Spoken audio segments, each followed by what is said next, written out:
All right, glorious Friday to everybody. Hope you're doing great. Let me just make sure everything's running properly here. Yep, looking good on the Twitch side of things. Bitrate's looking good. Everything's looking good. The notice has gone out. All right, let's jump right back in. Returning to the Machine Cathedral and dealing with Erlon the Cruel and the rest of his foul, degenerate chaos followers. Do I want to adjust the size on that? No, that looks fine. Okay. Oh, I completely forgot to get those handled, didn't I? Also, why does he have... Really? When did that happen? Okay. Magenta, if you would be so kind, please. Pick that up for me. Never doubt me. Thank you. Well, not many people are here right now, so let's just go ahead and get this handled right away.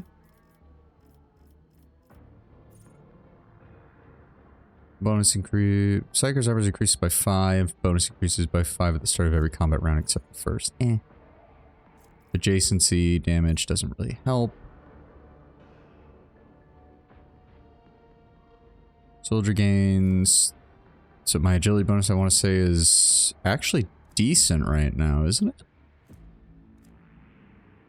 You're on the planet of stupid... Is that what we're calling it? Euphrates 2. Yes, Ptolemy. We are currently still fighting our way through Erlon and his cult right now. Yeah, we'll go with that. Additional critical hit chance is always good. Can't get any more lower warp. Can't get any more... Well, awareness isn't really going to help me here.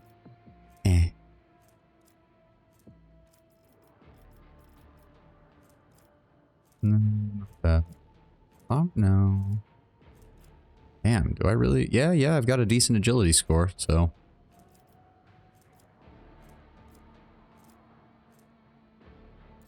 Guess we'll grab that. Why not? Hello. God, it actually feels really nice to have you guys all show up really early in the stream. I'm kind of used to having a few minutes where nobody's here. The last boss fight was the one. Was that the, oh shoot, hold on. What is it called? Defiler. The giant crab that restores 20% of its wounds every single turn. Hey, Tenwin, good to have you too. Good to have you too. I mean, we would have done fine against the Defiler if it hadn't... oh, no, not him. So I guess I haven't gotten there yet, because we're still working our way through that. Defiler was still a pain in the ass, though. This is Cassia. The last fight of the planet. Oh, well, we're not there yet, so I'm sure that I will have all sorts of salty goodness for everybody when we get there. Targets announced with an action. Increased by 1. It does say action, an ability, or an attack, so I suppose that would work with her navigator abilities.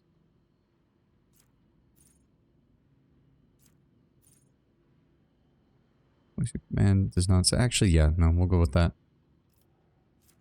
Loses armor and regen by destroying the full plasma towers. Yeah, you see, I kind of panicked and I didn't do that. Ptolemy. I kind of panicked and I didn't do that. I just kept hitting it until it died. Probably not the smartest move on my part, I will admit. What is this, Cassia? She's good on lore. Well, hold on. Coercion, she's good. Well, plus we have Heinrichs with us. He gets the auto pass on coercion effects. Commerce is good. Persuasion, she's got more than enough. There's an achievement for killing it with all towers. Well, I didn't get it. So, or at least I don't think I got it. So it might be only on certain difficulty levels that you get the achievement for that. Guess we'll go ahead and give her more awareness. There we go. Pascal, my boy. I think we're close to core, but I've kept a couple of things below that for like skill checks and things like that, because I like seeing all the skill stuff, and quite personally, I think the skill system is one of the weaker aspects of their of how they integrated the Rogue Trader style game in here. I just think that there's some things that are fairly annoying. 7 cells away or further. Well, he's not very good at shooting that far. Has not moved. They gain ballistic skill and int bonus divided by 2 damage on single shot attacks for every 5 cells between them and the target. That would probably be a good one. Enemy toughness and willpower by 3 times hit bonus for 1 round. That's actually a good one because he's got a high hit bonus. Tech use, he's good on. Logic, we'll go ahead and increase that. Darkstar, welcome, welcome. It's going good, it's going good. I've had a relatively decent week, all things considered. Relatively decent week. I hope everybody's been having a good one. How you handled this fight? I never won. Oh boy, oh, Ptolemy's here just chomping at the bit for this, isn't he?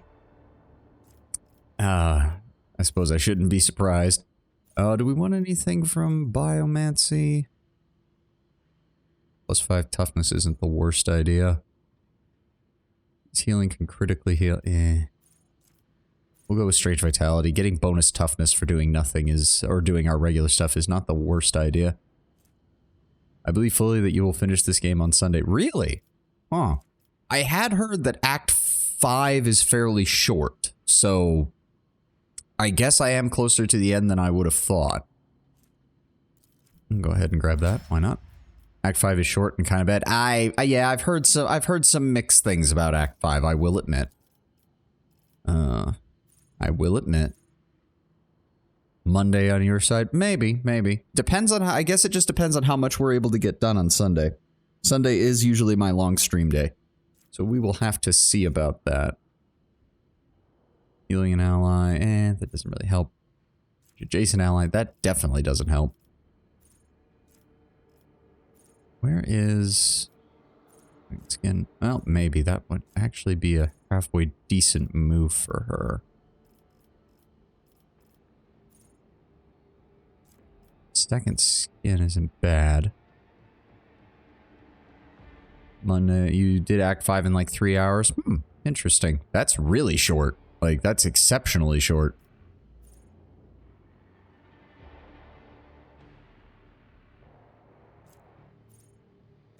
We'll go with second skin. Make her a little bit harder to hit. Good on demolition. None of the others really help with anything. Yeah.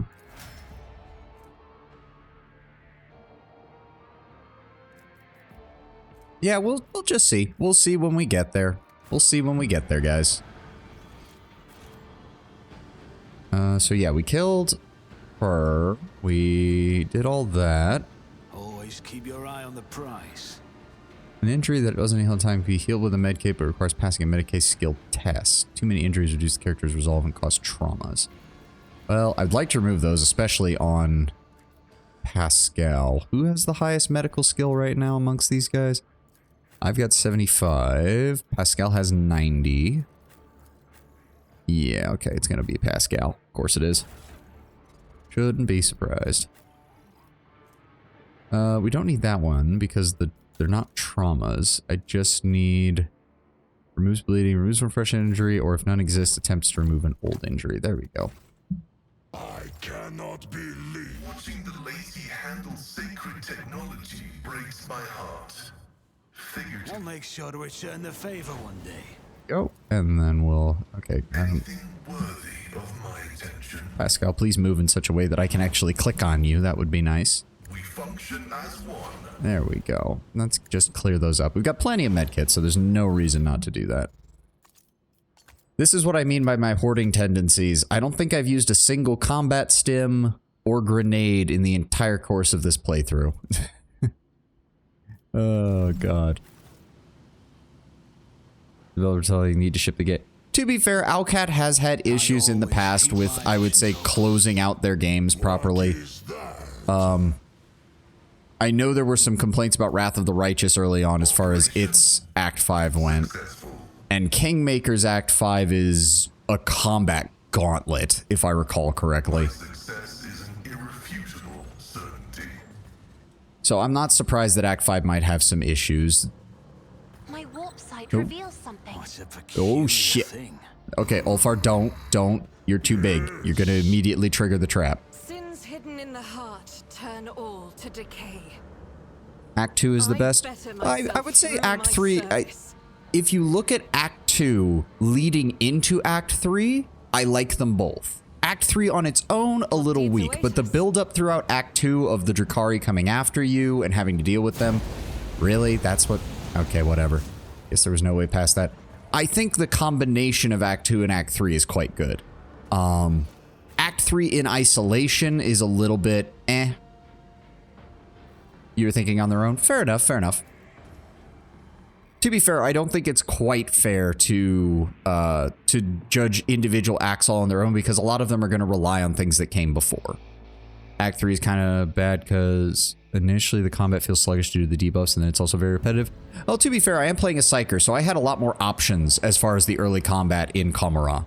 And it honestly felt a little bit better to do that way. Also, okay, so yeah, that just leads back here. So we need to go over to the prayer hall then. Stop. Act 3, too much combat? Whoa, wait, what? She just saw something. What the hell was that? Why did it... Awareness. Spotted a secret door. What?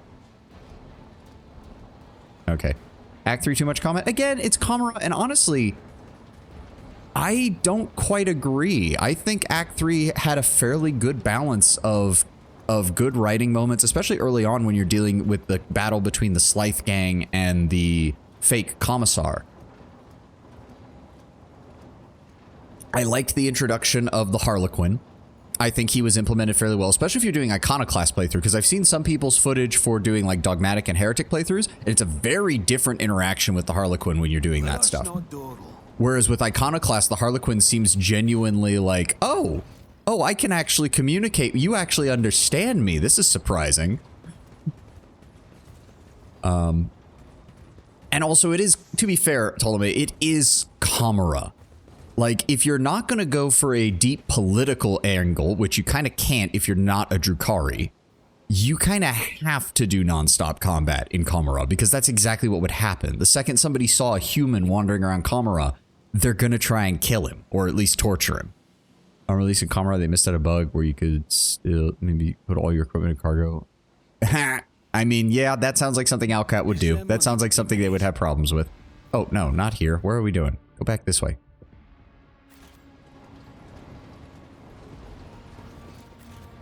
To be fair, that's always a risk you run when you have a portion of the game where you're like, okay, we need to take away the character's inventory.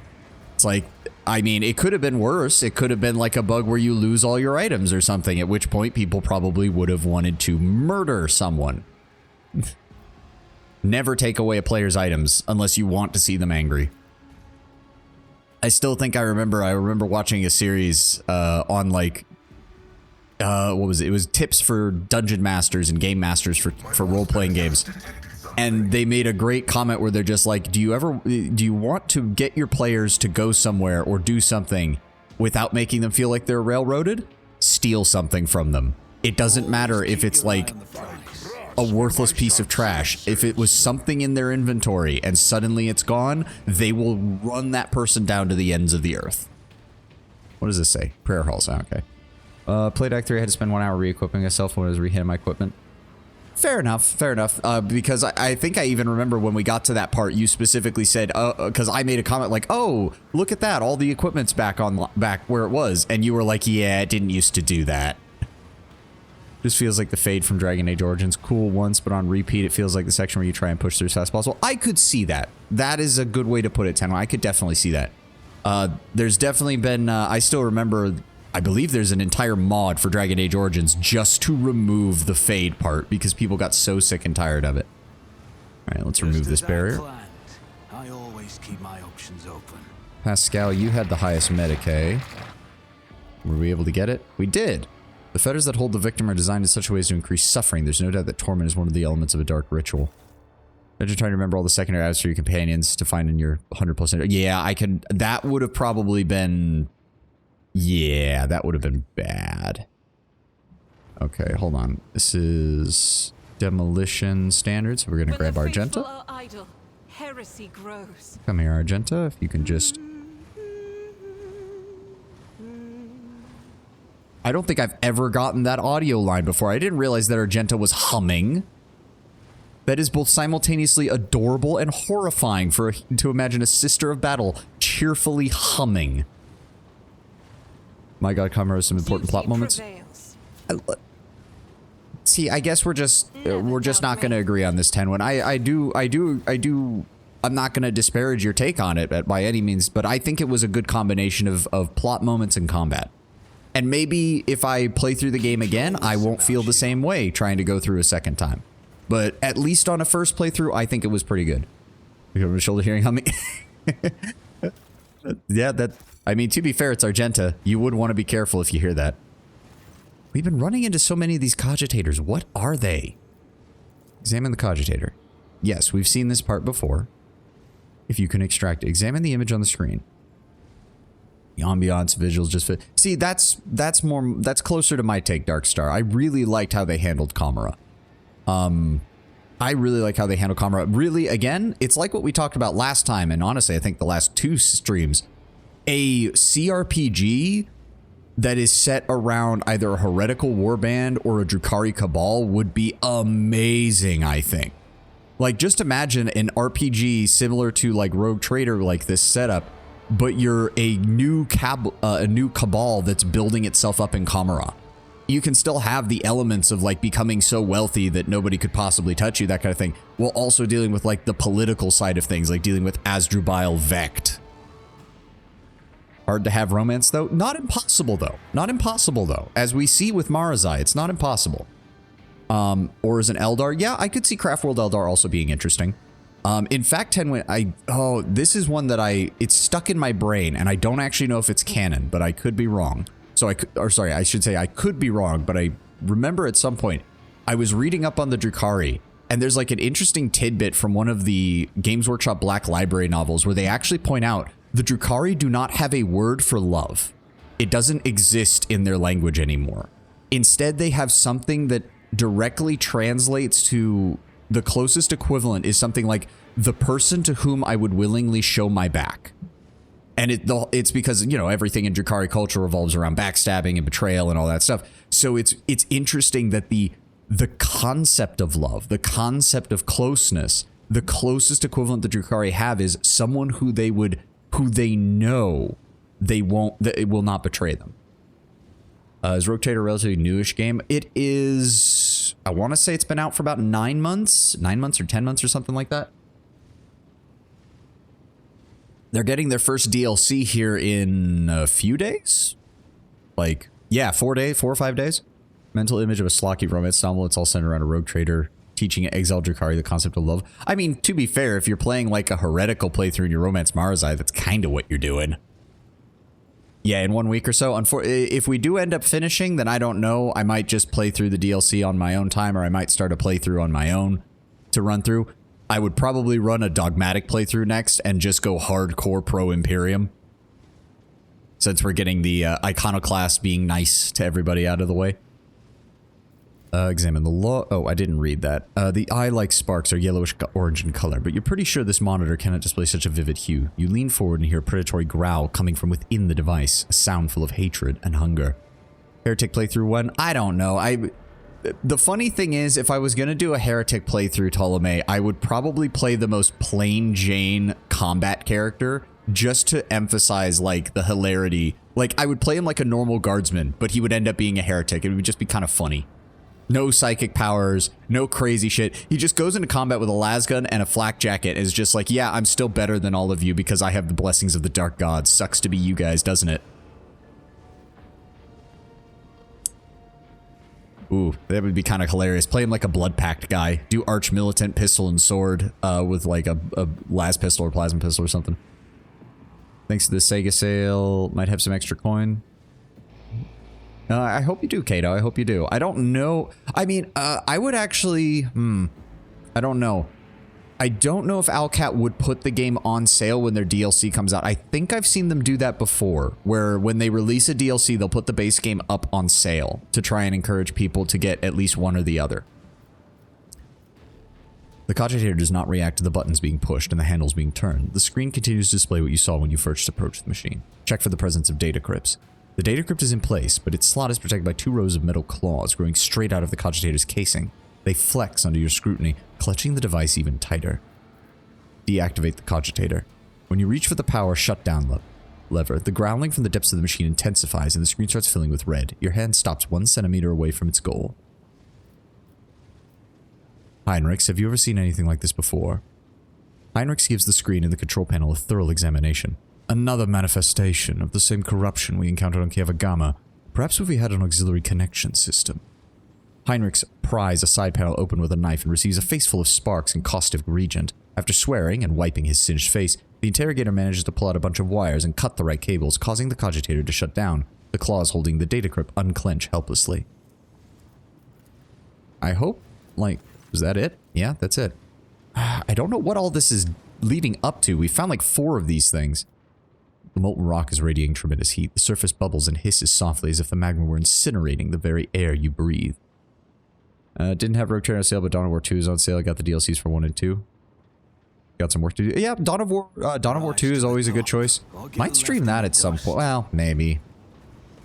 I was never very good at Dawn of War 2, so I usually played on normal or lower just for the story and just to blow up things with a squad full of Space Marines.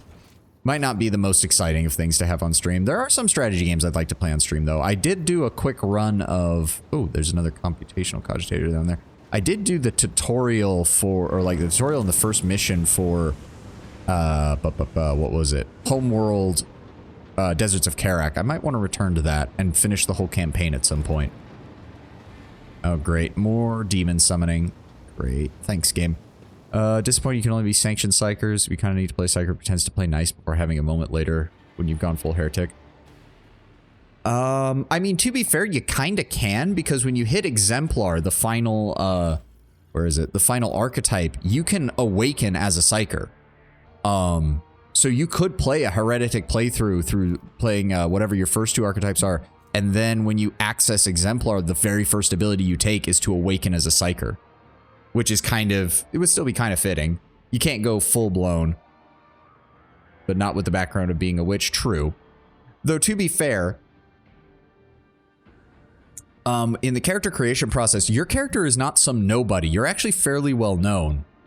And I think even Theodora would have had an issue getting you on board without people asking too many questions, since being an openly a witch would have been a bit much. Also, and I just realized this when I was saying that, Tenwin, you are technically first found by Conrad, and there is no way in hell he'd let a fellow Chaos Worshipper who he doesn't control as part of his scheme. Like, because from what people have said, you can end up betraying the Space Wolves here and gaining Erlon, but I can't imagine Conrad's going to get out of this fight alive. So it would definitely be a case where Conrad would have, if your background was as a witch, Conrad would have not even like allowed Theodore to find out you exist. Most likely, he would not have wanted a rival practitioner of the dark powers who could match him in the same position to take things over. Like, I don't think he would allow that. So I can kind of see that as a story point for why they wouldn't have that. Again, I think that this game is a good proof of concept for future RPGs in 40K. I would love to see a Black Crusade from the tabletop style game where you play as an entire band of heretics. And like the goal is for one of you to ascend to demonhood or something like that. Or at least that's one of the endings. I could see that being like a secret ending where you have to like do a very specific set of things and gain certain abilities and stuff in order to go from regular human to chaos ascended demigod. Yeah, see, Ptolemy likes that. See, give me a game like that and I will embrace the heretical angle all day long. Especially if you get a chance as the Chaos group. Ooh. We'll let these guys talk. As a token of my respect for your craft. Every experienced ship pirate on Fenris wears one of these. Thank you, Ulfa. I am pleased to know that I am worthy of the Space Wolf's trust, and even more pleased to see it in the motley flashes surrounding your radiant soul. Aw, that's kind of adorable. Well, that's actually kind of adorable. See, Ulfar's got a heart under there. He's actually a decent, you know, he's a space wolf. They're halfway decent by Astartes standards. Can we, on the one hand, go through the door. On the other, just get this stupid combat encounter over with, because I imagine, so we're going to have at least a couple.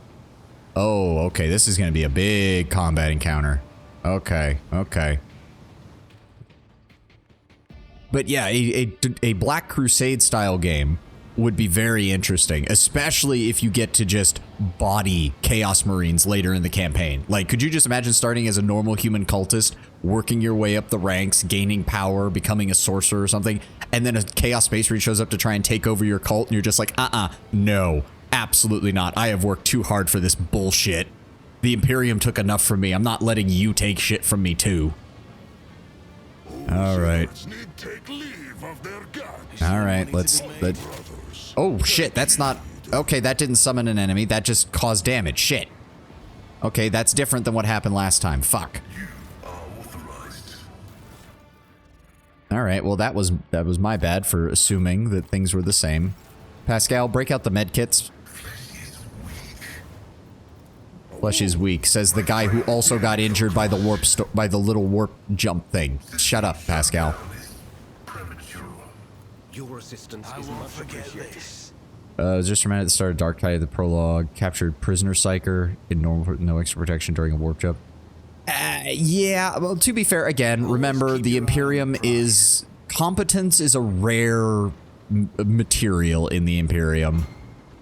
Oh, we don't have a choice. Fuck. Okay, how the fuck do we get through here then? There's no ladder or anything. Okay, so there's gotta be a... Okay, hold on.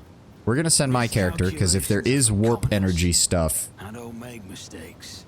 I make profitable learning experiences. Can we slip by here, please? Yes, okay, there is just enough room for us to slip one character by. Yep. And also, to be fair, if I remember correctly with Dark Tide's story, is the whole thing is a massive cult infiltration kind of thing. It wouldn't surprise me if the cult worked to get a psyker on board the ship who no one knew was a psyker. That sounds something that a cult would absolutely work on. Okay, we need to get to that cogitator, which means I need to bring Pascal along with me. Come on, Pascal. Walk carefully with me, buddy. Come on. Around the corner. There we go. Alright, let me grab myself. I always keep Follow my the same options path. open. Thank you.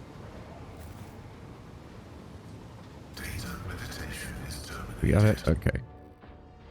Stream looks buttery smooth. I did adjust. So apparently what happened was I had heard that OBS could do 4K streaming, and I had changed it to that, and I thought everything was good, and that was what led to the blurriness in the last two videos.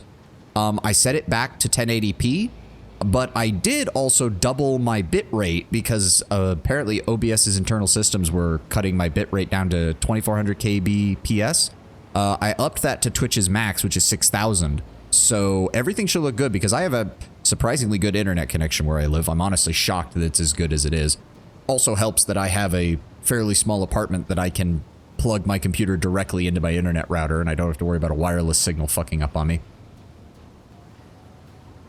But yes, it should be looking good. Please let me know if there's any issues, of course. All right, Pascal, pop that open for me, please. Clickety-clack. The Manufactorum has been completely converted from rock and metal processing to a much more sinister purpose. The lines have been set up to manufacture shells for demon engines. Again! I thought we went over this shit before on Kavagama.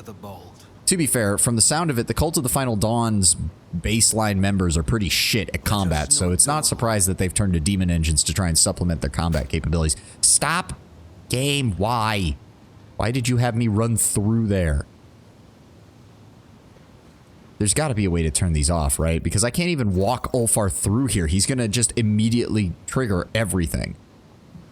There's got to be a way to turn these off, right? Ow, stop. Fuck it. Worse than this. Okay, please tell me I can use... Yes. Okay. Son of a bitch. I owe you a debt. Thank God I stockpiled these damn I'll things. make sure to return the favor one day. Okay, is there a way to turn this shit off? Okay, we cannot afford to have everybody back here.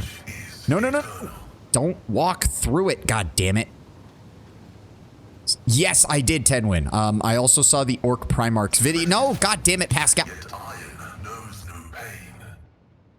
Well, right now I'm being the bull in the china shop. Thank God I stockpiled 60 of these fucking things. Thank you. We're gonna have to walk everybody through here one by one. and then pray to God that we're able to get through here fine. No, Pascal. Okay, good. So he's not injured. All right. Cassia, you're up next. Rise to the No, no, top no, no. or the Shit. very dust. I did not tell you to grab everybody. All right, I'm officially getting pissed off now. I know how to take risks. Yeah, it's like they forgot that they made a game where movement is not exactly a major mechanic. Oh God. Okay, Ulfar, stay over here. What ails? Heinrichs. We have no time to lose. Yes, I know we have no time to lose, Heinrichs, but the game designers decided to say fuck it and make things worse. But yes, to get back to your point, Tenwin, I saw the Marzai latte clip. That was great. Dairy-free latte. No, shit yourself, Monkai. That was pretty good. I also saw the Orc Primarch's pic that you sent. Some of those were really good. Do you require an audience? The fact that he made the Night Lord's Prime Orc a Gretchen was also absolutely ridiculous, and I love that.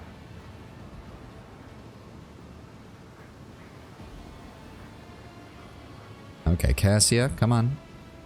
There we go. Argenta. No, no, just Argenta. Don't do that again, game. So I guess, God, am I just gonna have to leave Ulfar here for a moment? I mean, it's not the worst. Oh yeah, it absolutely sounds like something Marzai would do. Like, wait a second. Wait a second. Some of you damn Monkai can't process lactose? And it does what to your insides? Oh. Oh, this is very useful information, Rogue Trader. Thank you. I can turn your own intestinal systems against you, and all under the guise of serving delicious lattes in the ship's cafeteria. We'll send Cassia ahead to see if maybe she can... There's gotta be a way to turn these shits off, or trigger a combat encounter that turns them off, right? The Emperor sets my path. Like, there's just no way to bring Ulfar over here. He can't fit through these things without getting immediately, like, damaged. Let's not waste time with pleasantries. Okay, slip past. Slip past. Okay. I always Pull have a you backup guys up plan. here. Do you require inquisitorial approval? Color the uncolored. Where... There's gotta be a way to turn these off, right? I will lead us to fortune. Okay, go this way. Up and around here. And pop that open. Oh. Tome containing warnings of the Omnicide. This set of unshakable tenets of the Adeptus Mechanicus is hidden from the eyes of the layman. Only an anointed tech priest can divine the sacred knowledge. Yep, yep, yep. The usual shit. Is there money to be Well, that made? really doesn't make me feel any better, guys. Now you've got me questioning if this was something they added later on, and I'm just having to deal with it.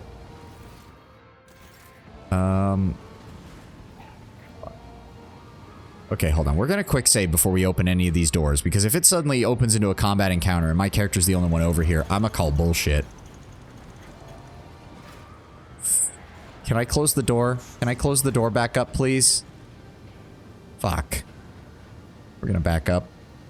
Love how I say that and immediately we run into a well, at least they didn't notice. Somehow, the fucking corrupted Sakatari and the Chaos Marine did not notice. You know what? They don't want to open fire yet. I ain't gonna open fire yet. We can live and let live for a few minutes more. This is ridiculous. Like, you have to bring Ulfar on this mission, so it's not like they didn't know that he was gonna be here. And again, this thing, yeah, this thing is locked, so he can't get through here. I mean, unironically, Tenwin, it's probably correct. It is a word bear in there. What about in here? Anything? I always keep my options open. The fuck does this lead? Oh. See, the problem is that looks like it leads further into... That looks like progress. I don't want progress. I want to turn all this shit off. Did I miss something? There's nothing else interactable in the environment. Okay, hold on. I guess we deal with this. Let me see if I can... No, no, fuck, shit. It's a temporary setback. Yes, it is a temporary setback because game designers are fucking assholes. No, I shouldn't say that. You know that this was probably... Oh. I've yet to see someone Okay, no, who that one's entirely on me. I could have just walked through here. I'm an idiot. I'm an idiot there. Forgive me, game designers, for I was the one who fucked up. I just saw the tumor on the ground and assumed that that was blocking the space between the wall and the fucking power bank here. Okay, guys, Ulfar's gonna have to stay behind, but I'm sure the 5 of you can handle this. Oh, no. There we go. Okay, how do we want to do this? We've got... Oh. Okay, that's a lot more than I thought there were. Shit. Fuck. Wait, can I teleport Ulfar up here because of that? Hold on. Oh, no. No, he... See, it even doesn't let him go down the stairs in the setup because he's fucking so big. God damn it, game. Okay. Cassia here, me here. Oh dear, this means Heinrichs is going to have to be the front line. That's not good. Argenta... You know what? Go over here. Pascal, set up in cover here behind the door. Oh man, this is gonna suck. So hold on. 1 assailant. Okay, so they are... That's a melee word bearer. That's a ranged word bearer. We got a couple of regular cultists. Oh my god. 1, 2, 3, 4 Astartes plus the Rust Stalkers. Okay, this is gonna be a pain in the ass. I can already tell. Okay, okay. Alright, let's do this. Let's just... Nope, she's gonna... Okay, move forward slightly. I want you to... Point of curiosity. Can we get all of them? We can. Pull them all to that point. Thank you. Then we're going to... Held in my gaze on you. No. Oh. No, that'll kill him. Shit. Try to immobilize him. Undamage your soul. Slowed effect. No. Wait. He passed the will... He failed the willpower check, but he didn't get immobilized? Or no, I guess that just affects the whole thing? I don't know. Okay, we're also going to cast it on him. You don't frighten me. Okay, now we're going to give buffs. Go ahead, Cassia. Boost me up. Thank you kindly. You never entered this fight? Oh, great. Well, you getting to see new shit, aren't you? Touch of anger. No. What I would want to do... If I could push him forward... I just want to push him forward slightly. Come on, you can do it. Nope, never mind. Alright, fine. Is there anything else we can do? No, not that. Go ahead and grant me another turn. Thank you, Cassia. Then we're going to... No, not that. If I Firestorm... See, that's the problem. If I do that... If I do it on him, that'll hit them.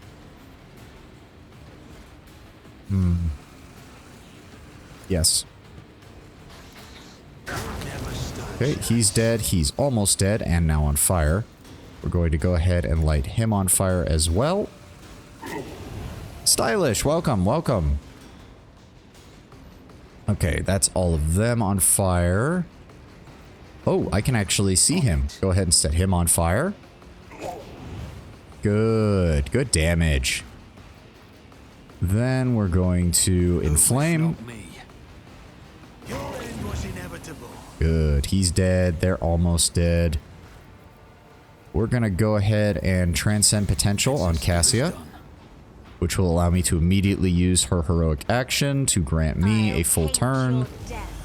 Very close to hitting affiliate. I am. Yes, we're at 35 followers. We're inching our way there slowly but surely.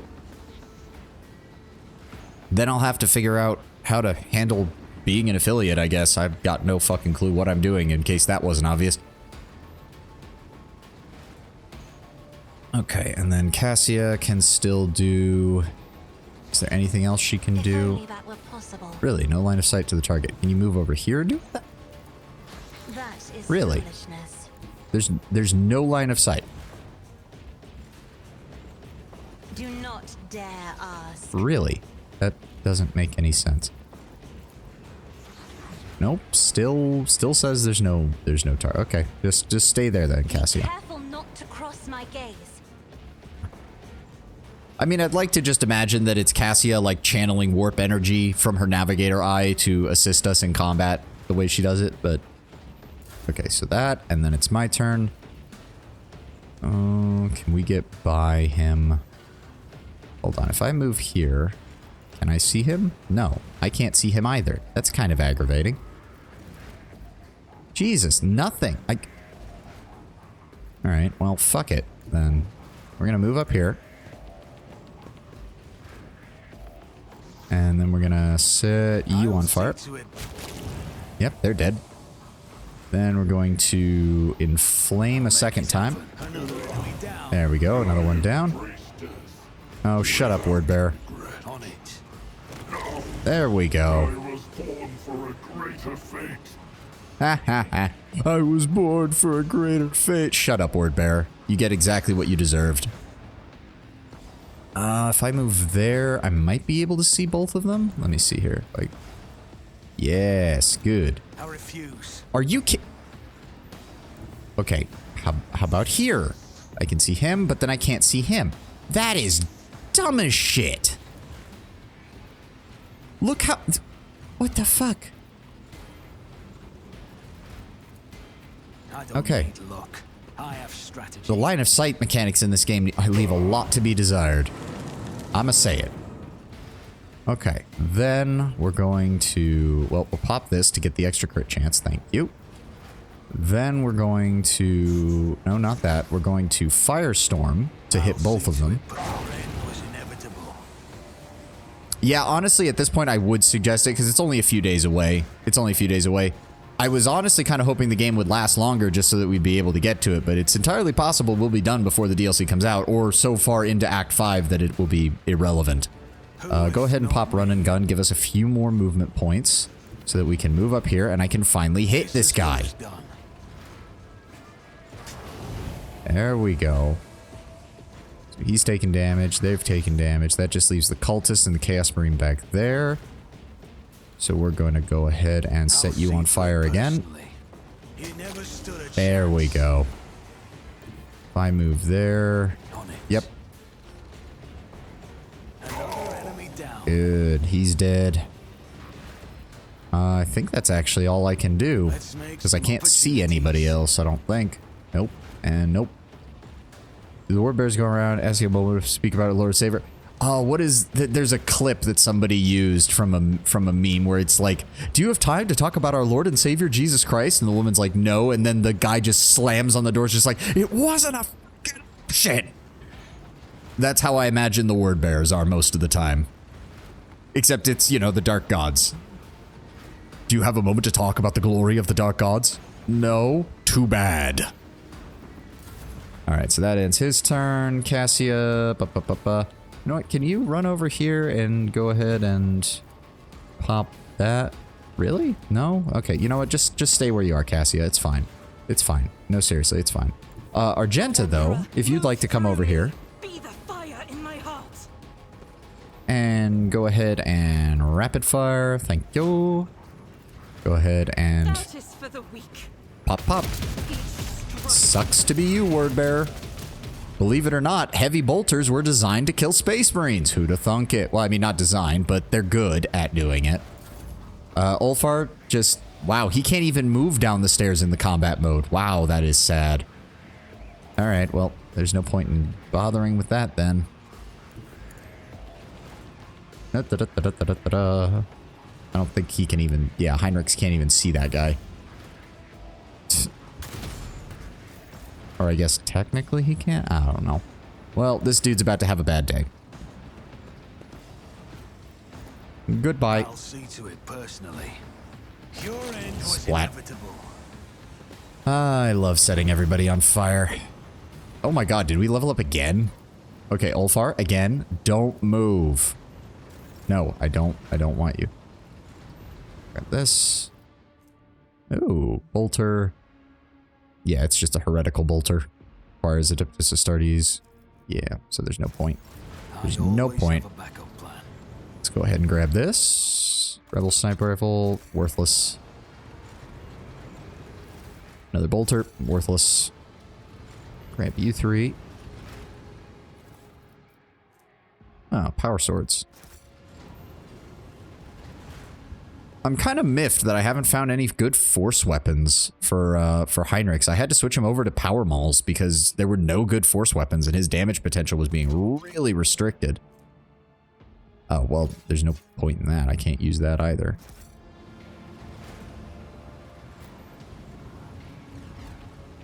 It's just a heretical bolter.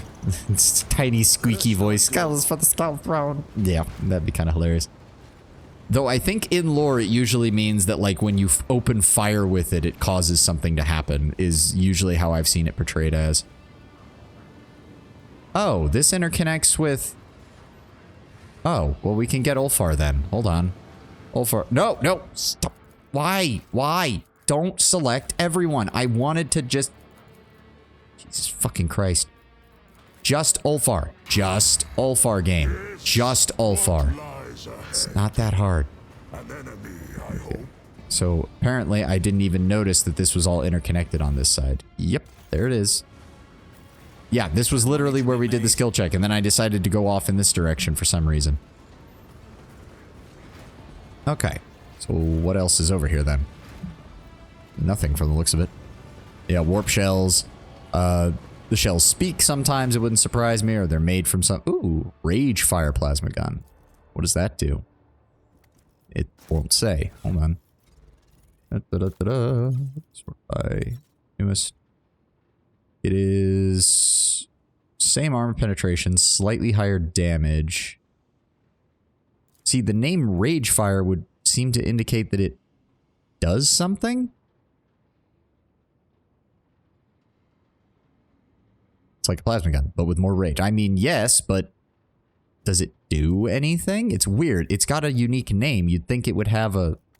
You think it would have something, but its shorter range seems to be the only downside. But it is slightly higher damage. I guess we'll give it to him. It's got a fucking tiger stripe pattern on it. Jesus Christ. The Omnisire declares this design, or this camo pattern to be optimal. Pascal, it's literally brown with tiger stripes. Wish it had a red glow. That would have been nice to see, given its name and everything. I don't like wasting time on levels up, but we're kind of at the point where I need every bit I can get. Was there anything else that I wanted from these? Oh, Revel and Slaughter can be used after 2 kills. Yeah, that's a good one. That's a good one. Really, I've used all of the advancements for this. I'm surprised.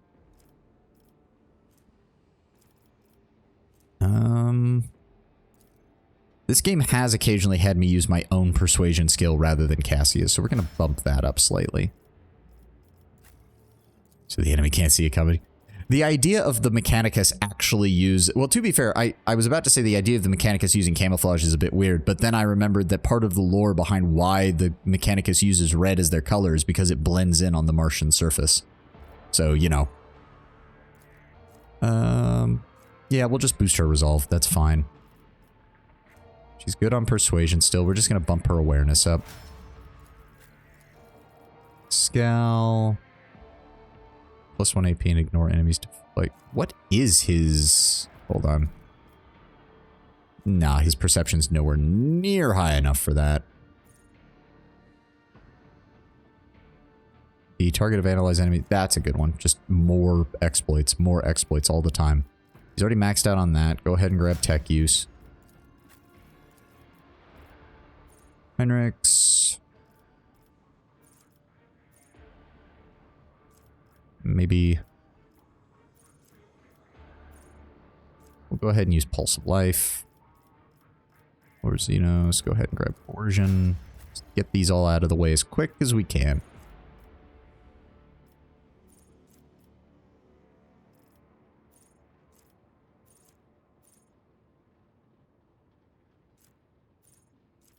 Ulfar, what can you even... Deals damage to 3 different enemies. They gain 10 plus 2 times ballistical bonus, more damage for the next attack in the current combat. But it's only for a single attack. If that was a stacking buff, that would be great. The Mark just has Mechanicus wearing red. I mean, it's the traditional color of Mars.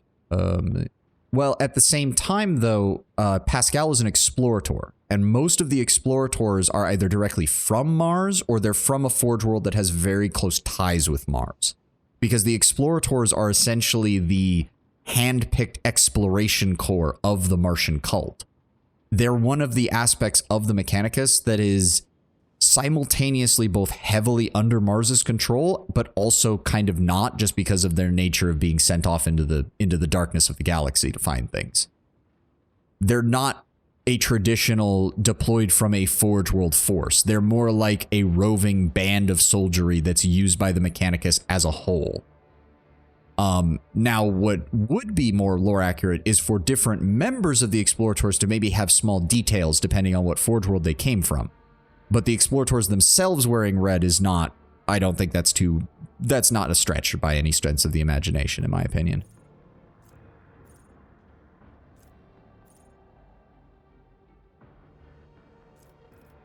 No, none of that helped. It just doesn't, he can't even take cover, so that doesn't help with any of that. I guess we could take Grenadier and start actually using his grenades at some point. I don't know. We'll grab Rouse for him. And not other color in the game. No, you're right. A little bit of variety is always nice. You know, it occurred to me, with all of you talking about how short Chapter 5 is, we still got 1, 2, 3, 4, 5, 6, 7, 8 levels to go before we're maxed out. Second attack action in a turn deals more damage to enemies who have not suffered. Cover efficiency. When at full wound, yeah, we may as well grab that. She usually goes before everybody else thanks to her agility. And we'll grab awareness. There we go. Get everybody leveled up. All right. Oh, that door doesn't open. Oh, this is a dead end. Oh, then how the hell do... Okay, so we've got a... Oh, man. That means we have to go back into this room. I cannot be leashed. Okay, Ulfar, can you even make it to the door? Can you walk through here? Okay, good. So we can walk directly through here and head this way. Okay. So we only have to deal with this bullshit one more time, and then we can leave. Yeah, into the boiler room of doom. Cassia, you next. So shall it be. What is it, Rogue? Heinrichs. I'll take it Thank from you. here. I'm listening. Pascal. Calculating optimal route. When the faithful are idle, Magenta, heresy thank you. grows. Yeah, I wish there was a way to turn these things off. Like, Keep your wits about my you. character has psychic power. Could I turn them off, maybe? Please, let me. They're aggravating and annoying, and they get in the way of everything. Alright, well, we're gonna quick save here. Now that we're through that, we've cleared out all of this. There's something over there. Not seeing any enemy. Oh, hey, Halbrand. Oh, that means we're about to fight the, oh, shit. That means we're about to fight the dude. They are in the way. They're aggravating. It's rough, and of course it gets... Okay, yeah. Rise to the top. Warp storms. It's just like sand. Oh, shit. Okay. Oh, okay, that's not good. Well, to be fair, they are Astartes. They might... Oh. They might not actually even be dead. They might just be in a Susan membrane coma. The Vox speakers upon the ancient monster's armor emit a blood-curdling screech that turns into an unholy murmur of countless voices. Collect the blood of the false believers in a cup. Reap of their pitiful strivings. Drink of their sorrows, and the laughter of the true gods will thunder in your ears. Halbrand looks up from the bodies of his fallen brothers. You can hear the seething rage in his voice, distorted by his helmet's Vox speaker. What helmet? Sorry. I am the wrath of the All-Father, and his wrath is to be dreaded, traitor of the 17th. I will have your head. Stand aside, young wolf. The baleful howl are here, and this prey is ours. Look at the Hellbrute. The abomination's armor wetly gleams with profane repair scripts daubed in blood. It's been patched with fresh ceramite in several places, evidence of serious damage received in the recent battles on the surface. But the monster appears to have fully regained its strength. Its flesh swells hideously as if flooded with the power of the warp. You know what? I'll keep my mouth shut. I'm sure Ulfar and him can handle this. Booming drums sound from the Vox mounted upon Halbrat's armor. How the hell did are we just told me you might need to replay the game if you're not remembering anything like this? I don't know what to tell you, man. Maybe your brain just wiped your memory of it because you're having so many issues from what you said of the big fight that's coming up. Maybe your brain just decided to forget all of it. In our dark, he bars the doors. He who fears guests unbidden. He who fosters purpose tainted. He who dreads his reckoning. Well he knows that in our dark and savage, the grey beast come, to this door prowling. For blood they come, for vengeance they come. The guilty are their prey. Be you malefic, be you monster, know that. A new burst of furious howling from the Hellbrute makes Ulfar falter.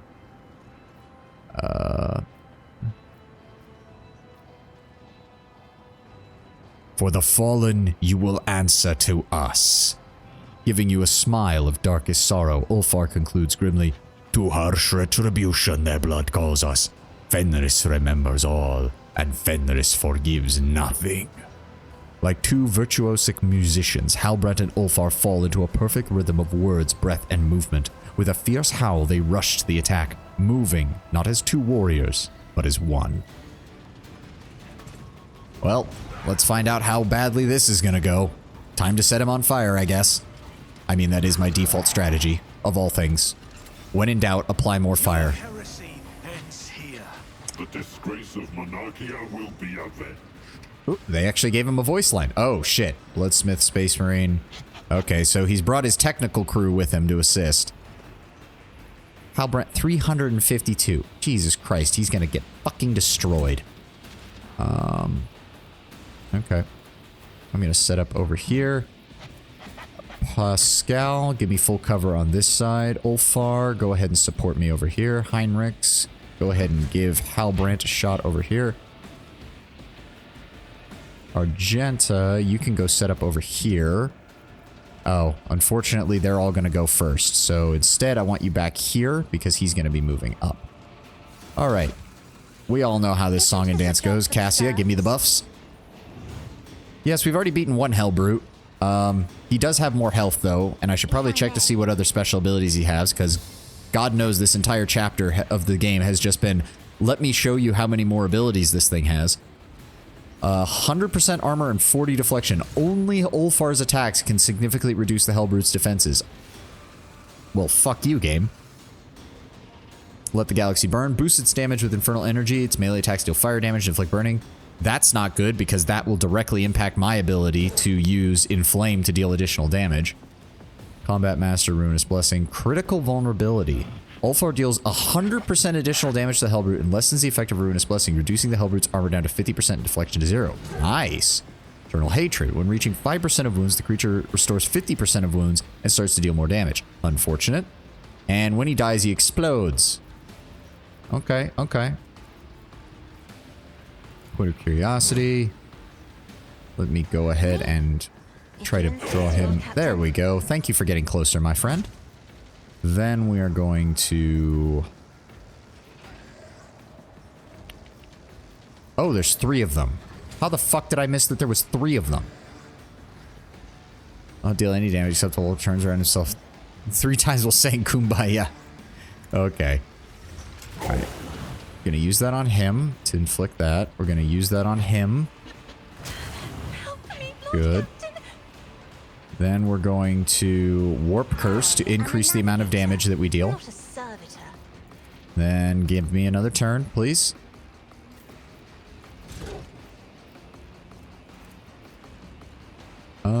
He actually... We can get burning. They've already got that on both of them, so we don't have to worry about applying it there. Go ahead and apply burning to him. Good. Then go ahead and apply it to... How do you not see him? That doesn't make any fucking sense. Whatever. No, I don't want to use that. So we're just going to burn again. If not me. Oh, I didn't want you to move and do that, but okay. Alright. That's already reduced his armor down to 27% and his deflection to 39. Good. Then we're going to inflame to hit all of these guys with extra damage. Good. Then, as usual, heroic action, or use that to give Cassia a free heroic action, allowing her to finest hour. He's a sneaky Hellbrute. Well, it's not the Hellbrute I'm worried about. It was this guy. I should be able to see an 8-foot-tall Space Marine over this little dinky cover that's in front of him, but apparently I can't.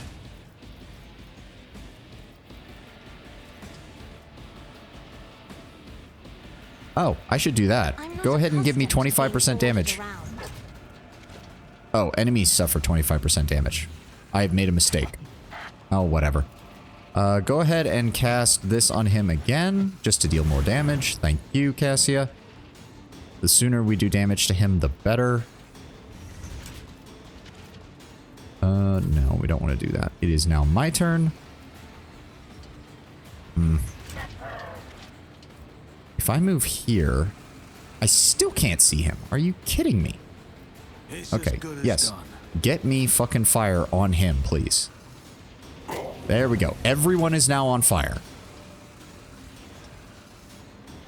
So now I should be able to... If I use Incinerate on him, he's going to take bonus damage from all the other guys being on fire.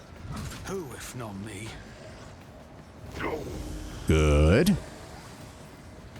Then we're going to Inflame for free. Good. Extra damage to all of them. Then we're going to Molten Beam to further reduce his... There we go. Oh, shut up. And then we're going to Molten Beam again. 594 damage. Good. Then we're going to Run and Gun, which gives me another one of these. This should trigger his... Nope, he's not quite at 5% yet. Alright, if that's the case, we're also going to Orchestrate Flames. And that's going to end my turn. That returns us to Cassia, who's immediately going to use Mend Reality in order to reduce Veil Degradation. There we go. Let's pass it. Well, those who are failed are stunned or immobilized. Immediately gain extra turn when they attack their allies. Oh! Can we use that on the Hellbrute? Can he shoot his own dudes? Oh my god, it worked. He just turned around and smacked that guy. If I do that, that will also hit him. Good. If you insist, Lord Captain. Yep, and then he gets a turn. Or he gets it. Oh, wait, what? What is this? Wait. Oh, we need to kill the rest of his team, don't we? How much you want to bet that's the case? Yeah. I hate it when the game does shit like this. Okay, Halbrand, it's your turn. Oh, cool. For Ruth and the All-Father. Come on. Kill him. There we go. Oh, he's on fire. Oh, he's moved. Oh, shit. Ow. How many attacks does he get? Holy fuck. Alright, I officially hate you, dude. What the fuck?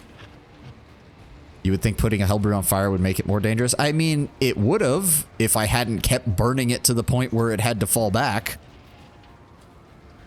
Okay, so hold on. I get my turn next, which actually should be okay. Well, there's no other target, really, actually, now that I think about it. Argenta, can you move here? And then use that, please. Don't let the Astartes show you up, Argenta. Go ahead and open fire. There we go. Ooh. The wounded monster lets out a scream that resonates with the might of the ruinous powers and retreats. Its armor is riddled with holes and its vox speakers are clogged with tangled prayers of despair and joy. Really? It's gonna get away? Are you kidding me? I fear not the blasphemy of the deluded, for it is the promise to me. With my eyes of flame I pierce the heart of the doubting, for it is granted to me. I root out false faith, for I stand on the true path, and I will not be forsaken by the protection of the true gods. Ulfar is drenched in the Hellbrute's blood. I mean, he didn't even get to go, unfortunately, but which carries the acrid tang of machine oil. He wipes the blood from his face and bursts into deafening laughter. The ground itself seems to quake at this mighty display of joy. Behold, Allfather, how fleeting is a coward's valor. Instead of brazen hymns, please for salvation come. But my hands are full with weapons laden, without a finger span for mercy or for grace. One of the cogs on the wall has spikes on it? We'll take a look once I can see it, because I don't... There's the regular cog, and I don't see it anywhere around here. But stay the old wolf's charge against the foe. Corruption's mighty beast he did valiantly ravage, but the right to sever its rotten weird thread will another claim, a hunter fresh, a battle bold.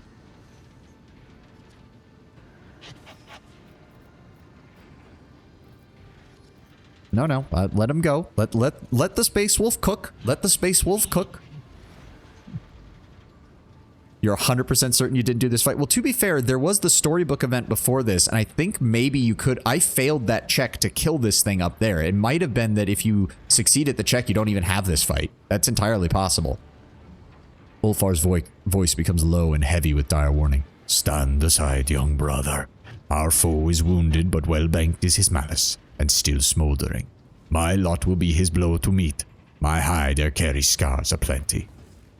To my elder bowing, the right of first blow yielding, but last for myself keeping, the foe shall die by Hellbrand's hand. I will exterminate every Okay, last one of so you. now we go for round 2. Cassia, could you come over here? I will set up over here. I took so much goddamn damage. Holy shit. Ulfar, please stand next to me and keep me covered, if you would please. Heinrichs. No. Heinrichs. Keep to the flank. Come around the side of him. Pascal, if you could do the same, that would be great. Magenta, come around this side. There we go. Boy, I wonder what I'm going to do this time. Is it going to be starting with a buff on my character? And then freezing this guy in place. And then putting a warp curse on him so he can't move. Insist, Lord Captain. Then we're going to... Do I have enough to do? Yes, I do. Okay, we're going to immediately restore the veil. So that way... There we go. Oh, it can't go below 10. That's unfortunate. Me. Still. You insist, Lord Captain. Also, what were you saying about the cog? Hold on. A cog with spikes on it? I'm not seeing one anywhere. On the wall, you said? There's that one, but that's... The only other one is the one over here, and that one doesn't have spikes on it either. One on the left side. I mean, I'm not... That's the thing, though. I'm not seeing it. I'm not seeing the left side. I'm not seeing anything with a... Like, I'm not seeing it, dude. I don't know what you're talking about. Okay. Meant the literal spinning cog with the giant sharp spikes. But it... I mean, it doesn't. It just has... It's just a normal cog wheel. Oh, I'm sorry, man. I'm not following quite right. Having visions is already corrupt. Apparently. Are you sure you're... The one under... Oh, okay, my brain fucked up that. When you kept saying cog, I thought you meant the Adeptus Mechanicus symbol. I was looking for that with spikes on it. You meant the literal cog wheel that has the giant, like, bike chain around it with spikes. Okay. We were talking past one another. I understand now. Okay, where was I? Set him on fire. Yes, I am noticing now that it's clipping through the wall constantly. I can't use that because that'll hit my own guys. So we're just going to set him on fire again. Then we're going to set him on fire again because we got the AP back. And then we're going to inflame to do additional damage. Thank you. That already gets his armor down to 56%. Yep, he's got all of those on him. 3 times psi rating damage. With 5 times psi rating damage, armor penetration, the creature must pass an agility resistance. Stop the burning. Okay, and turn Cassia. Wow, we didn't actually get enough momentum to get the heroic effect. Well, I can fix that. Inquisitor's Tenet. Give me more of that. That gets me enough momentum. Finest hour. I don't give a shit, game. I'm going to burn him to death. Then we will go ahead and move over here. Go ahead and Molten Beam first? Or do we want to Inflame first? Every burning creature in combat immediately suffers. We'll do this first. There we go. 213 damage. I'll see to it personally. 241 damage. Oh, wow. The warp is degrading fast. That's fine. Then we're going to Molten Beam a third time. Ow. Okay. We actually had... I think that's our first Perils of the Warp that my character has caused. Oh, shit. It knocked Pascal on his ass. Sorry, Pascal. This is why we don't bring Adira, because she would be doing this constantly. And then we inflame, and he's dead. Considering where we are, the Veil should kind of be gone. I mean, it does start already really heavily degraded 10-win. Probably the only reason we're having any luck with Psyker abilities is because I have a Navigator with me, and I'm a Sanctioned Psyker.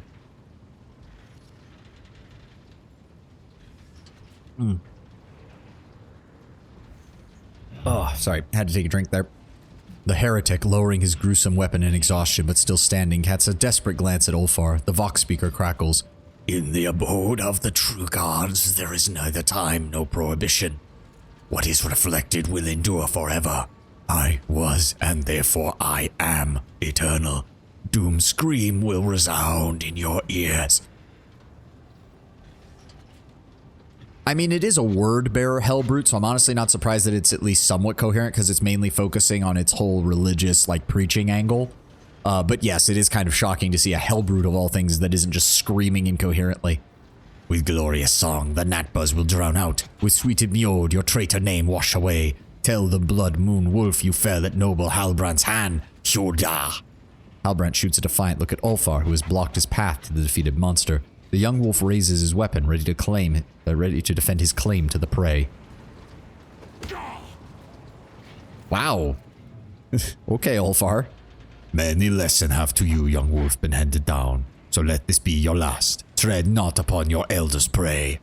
Ferociously claiming the last line, Ulfar knocks Halbrand to the ground with a crushing blow to the head, sending him into a deep stupor. Of the baleful pack worthy was the hunt. Their name will thunder to the feast of victory. Doom's scream I ripped out, leaving it to cry a tongueless silent wail. Wolf's howl has flown, above hull arches soaring. Ulfar falls silent and gives you a pensive look.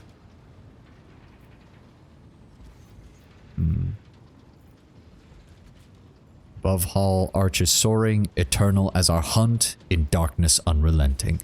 Eternal as our hunt, in darkness unrelenting. Ulfar echoes your last words with the spiteful, stubborn grin of a doomed man. Indeed, an eternal hunt is what awaits me. Thank you, Sovan. Fine hunting, Eitvater. The prey and the verses have me well pleased. Look over at Halbrand. Judging by his sluggish movements, the young wolf is still alive, though not entirely lucid. A storm cloud of heavy bruising is already spreading across his handsome face. It's a space marine. Bruising will clear up in like 5 minutes. What exactly was with that contest between the two of you just now? We clashed in a dispute over valor and inspiration. Battle fills the true warrior's heart with joy and his mind with clarity. and we on Fenris hold a special honor those who rise above the fray and share their joy with their comrades. Has your pack's honor been upheld? Ulfar walks over to the Hellbrute, whose limbs are convulsing in vain attempts to raise its weapon. The wolf draws a knife covered in red runes, smiling at you. The name of the Baleful Howl was not tarnished in this battle. Wearing the same blissful smile, Ulfar casually grabs the visor of the heretic's helm and begins to wield the blade with the efficiency of a butcher. Oh god, he's actually going to tear out the Space Marine that's inside the Hellbrute. That's kind of metal. Must be great being a Space Marine. Slaps you across the face. The pain and rating is gone before the hand of Legion. Pretty well, I mean, it was another Astartes that hit him, so that's why I said it's going to take about 5 minutes. But yes, otherwise it wouldn't even register.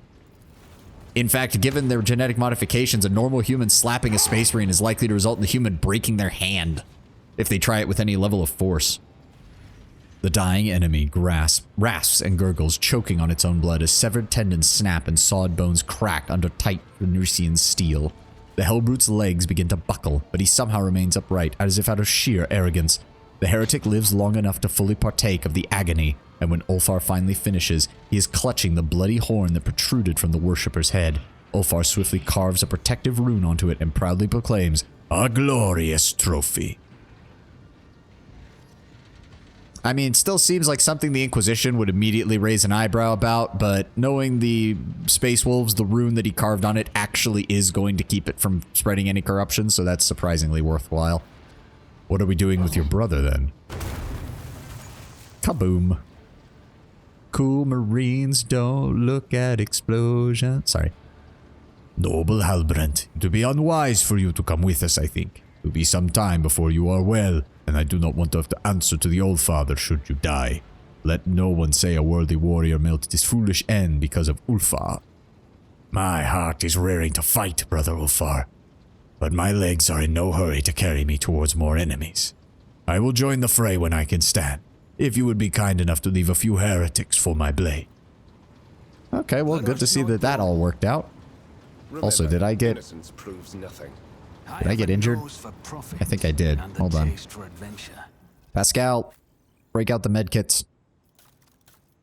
I think I have an actual injury, so we need to actually get the good ones. Will that... Hold on. No, that's just an injury. I need a trauma one. There we go. Effectively removes traumas. Oh, we have a lot of these. Go ahead and remove that. Sure to return Wait, what? one day. Oh, but it doesn't remove injury. That's stupid. What's the point of that? What's the point of that at all? Someone could clap these cheeks. I mean, to be fair, you just got to get a Sister of Battle with a Power Fist. By tabletop terms, she'd be slapping at Strength 6, which is tough enough to actually do some damage to a Space Marine. Astartes bolt pistol, which I'm pretty sure he already has a better version. Yep. So there's no point in doing that. Astartes chain axe, heretical, can't do that. Astartes chainsword, not as good as the Ryza pattern one. Arc rifle, didn't see a reason for that. Hellbrute horn trophy. Wielder gains the relentless rage ability. Okay. Reduces armor and deflection by half until end of combat. That sounds like a horrible idea. A wielder's critical damage is increased by 2 times reduced % armor, and their melee attack damage is increased by 2 times reduced deflection until end of combat. Can be used once per round, and all effects stack. So it wasn't completely cleansed. That does seem to be the case, because it, well, I was going to say it's labeled as heretical trophy cargo, but at the same time, I mean, it is a horn from a demon engine. Like, that's not surprising. And to be fair, I didn't say that it was cleansed. I said the rune probably prevents the corruption from spreading, knowing how the Space Wolves' rune magic usually works with them. It's more that the rune will keep it from doing anything more than it already has. And keep it from corrupting Ulfar if he's wearing it. Ooh, a Stormbolter. Now, that's still weaker, isn't it? Hold on. 20 to 30 versus 20 to 25. Yeah, the only... It does have a higher rate of fire. It would fire 2 additional shots if I did, but I usually don't get the pistol burst anyways, because I'm usually only able to use the single shot after I use his melee attacks. We'll keep it, but it's not much point. Keep your wits about you. Wow, 5% chance to succeed. Failure is just Yeah, a big temporary surprise. setback. The anvil looks like an alien primitive element among the machines surrounding it. Okay. Wait a second. Where do we go from here then? I'm confused. Where else do we go? Or no, do we have to go back up to the... Hold on. Wait, what? Why is... It looks like there should be... Oh, there's an entire Rise to other the path top, down here. I'm an or idiot. get left in the dust. I was confused. Look, Okay, here we over there. Oh. Another fucking trap. Intriguing. Oh, for the love of... Anybody else? I'm restless. Onward. Nothing escapes Oh my God. sight. Somebody had way too much fun designing this area to be annoying. Go ahead and disarm that one The first. Emperor favors me today. Then go ahead and disarm that. I better myself Then through come my over here. service. Don't trick... Seriously?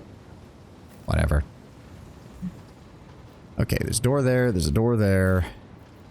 There's this. Oh, which opens this door. Was this the locked one? Yes, this was the locked door. Okay. Let us not dawdle. Which means this leads over here. Pascal, pop that open for me. Multifunctionality. I do love that voice line. It's a little... But I actually really like it just because he sounds so pleased with himself. Pop that open for me. Oh. Whenever the wearer targets 3 or more enemies with 1 attack, those targets suffer intelligence bonus times the amount of targeted enemies percentage armor loss until end of combat. Interesting. Targets 3 or more enemies. That really only works with Pascal, but interesting. Ladies love my multiple pensions. Do you mean affirmative? I mean, you say that in jest, but that's probably very true for the Mechanicus. My options open. You just know the Lady Tech Priest like it to see a guy with a lot of mechadendrites coming off his back, right? And while I know the game engine is kind of limited, like, I can't bring up the full-size version of his. There it is. Yeah, like the game, in-game, it only shows a single mechadendrite, but if you look at his character portrait, he has like 1, 2, 3, 4, 5 from the looks of it, which is, that's almost a full servo harness, because I think a full servo harness is 6. That's pretty big. Rogue trader. That's pretty big by the standards of a tech priest. Oh, god damn it, more of this shit. I woke up with a feeling of wonder, as if a field of flowers was You go blossoming ahead. nearby. Thank you. A child was Oh, for the saved love of- from death. 1,000 heretics were burning alive, begging and sobbing and howling. Somewhere where someone drew female tech priest carrying holy oils in containers on her chest because, as they say, it made working with the Imperial forces easy. Wouldn't surprise me. Never doubt me. It reminds me of the, Emperor favors me today. there's some headcanon for the Elder Scrolls series where people were like, why do the Argonians suddenly have, you know, breasts in later games? And someone was actually like, oh, it's because the hist trees redesigned the Argonians so they'd look more appealing to the mammals. The worst part is that that might actually be canonical. The massive cage is empty. Its bars bear slashes made by massive claws. I mean, I wouldn't call that empty, game. There's literally a demon engine sitting in there. It's just dead, hopefully. Lusty Argonia maids and deeds. Yeah. Yeah. The Elder Scrolls is one of those game series where it's... I've debated playing Skyrim on stream with the mod list that I used to... that I've used occasionally. I've considered it. It's weird. I like the gameplay of Skyrim, but I wish the lore and the world building went back to Morrowind style where things were more crazy. Because the Elder Scrolls is one of those universes where you look at it and on its surface it's like, oh, it's just generic fantasy. And then you scratch the outer layer of the lore and you start to realize just how utterly insane the setting is. Rise to the top, or get left in the dust. Yeah, confusing is an understatement. Also, is it a large open world RP? Yeah, after everything that's happened with Fallout 76 and Starfield, like Starfield was the first game from Bethesda that I just straight up did not play. And I pretty much refused to. Like, I have no interest in playing it whatsoever. Oh, good. Everybody's here. And fucking Ironhide is getting his ass kicked, probably. I'll rip out your liver and give it to the wind spirits to eat. All right, are we going to get a chance to actually fight?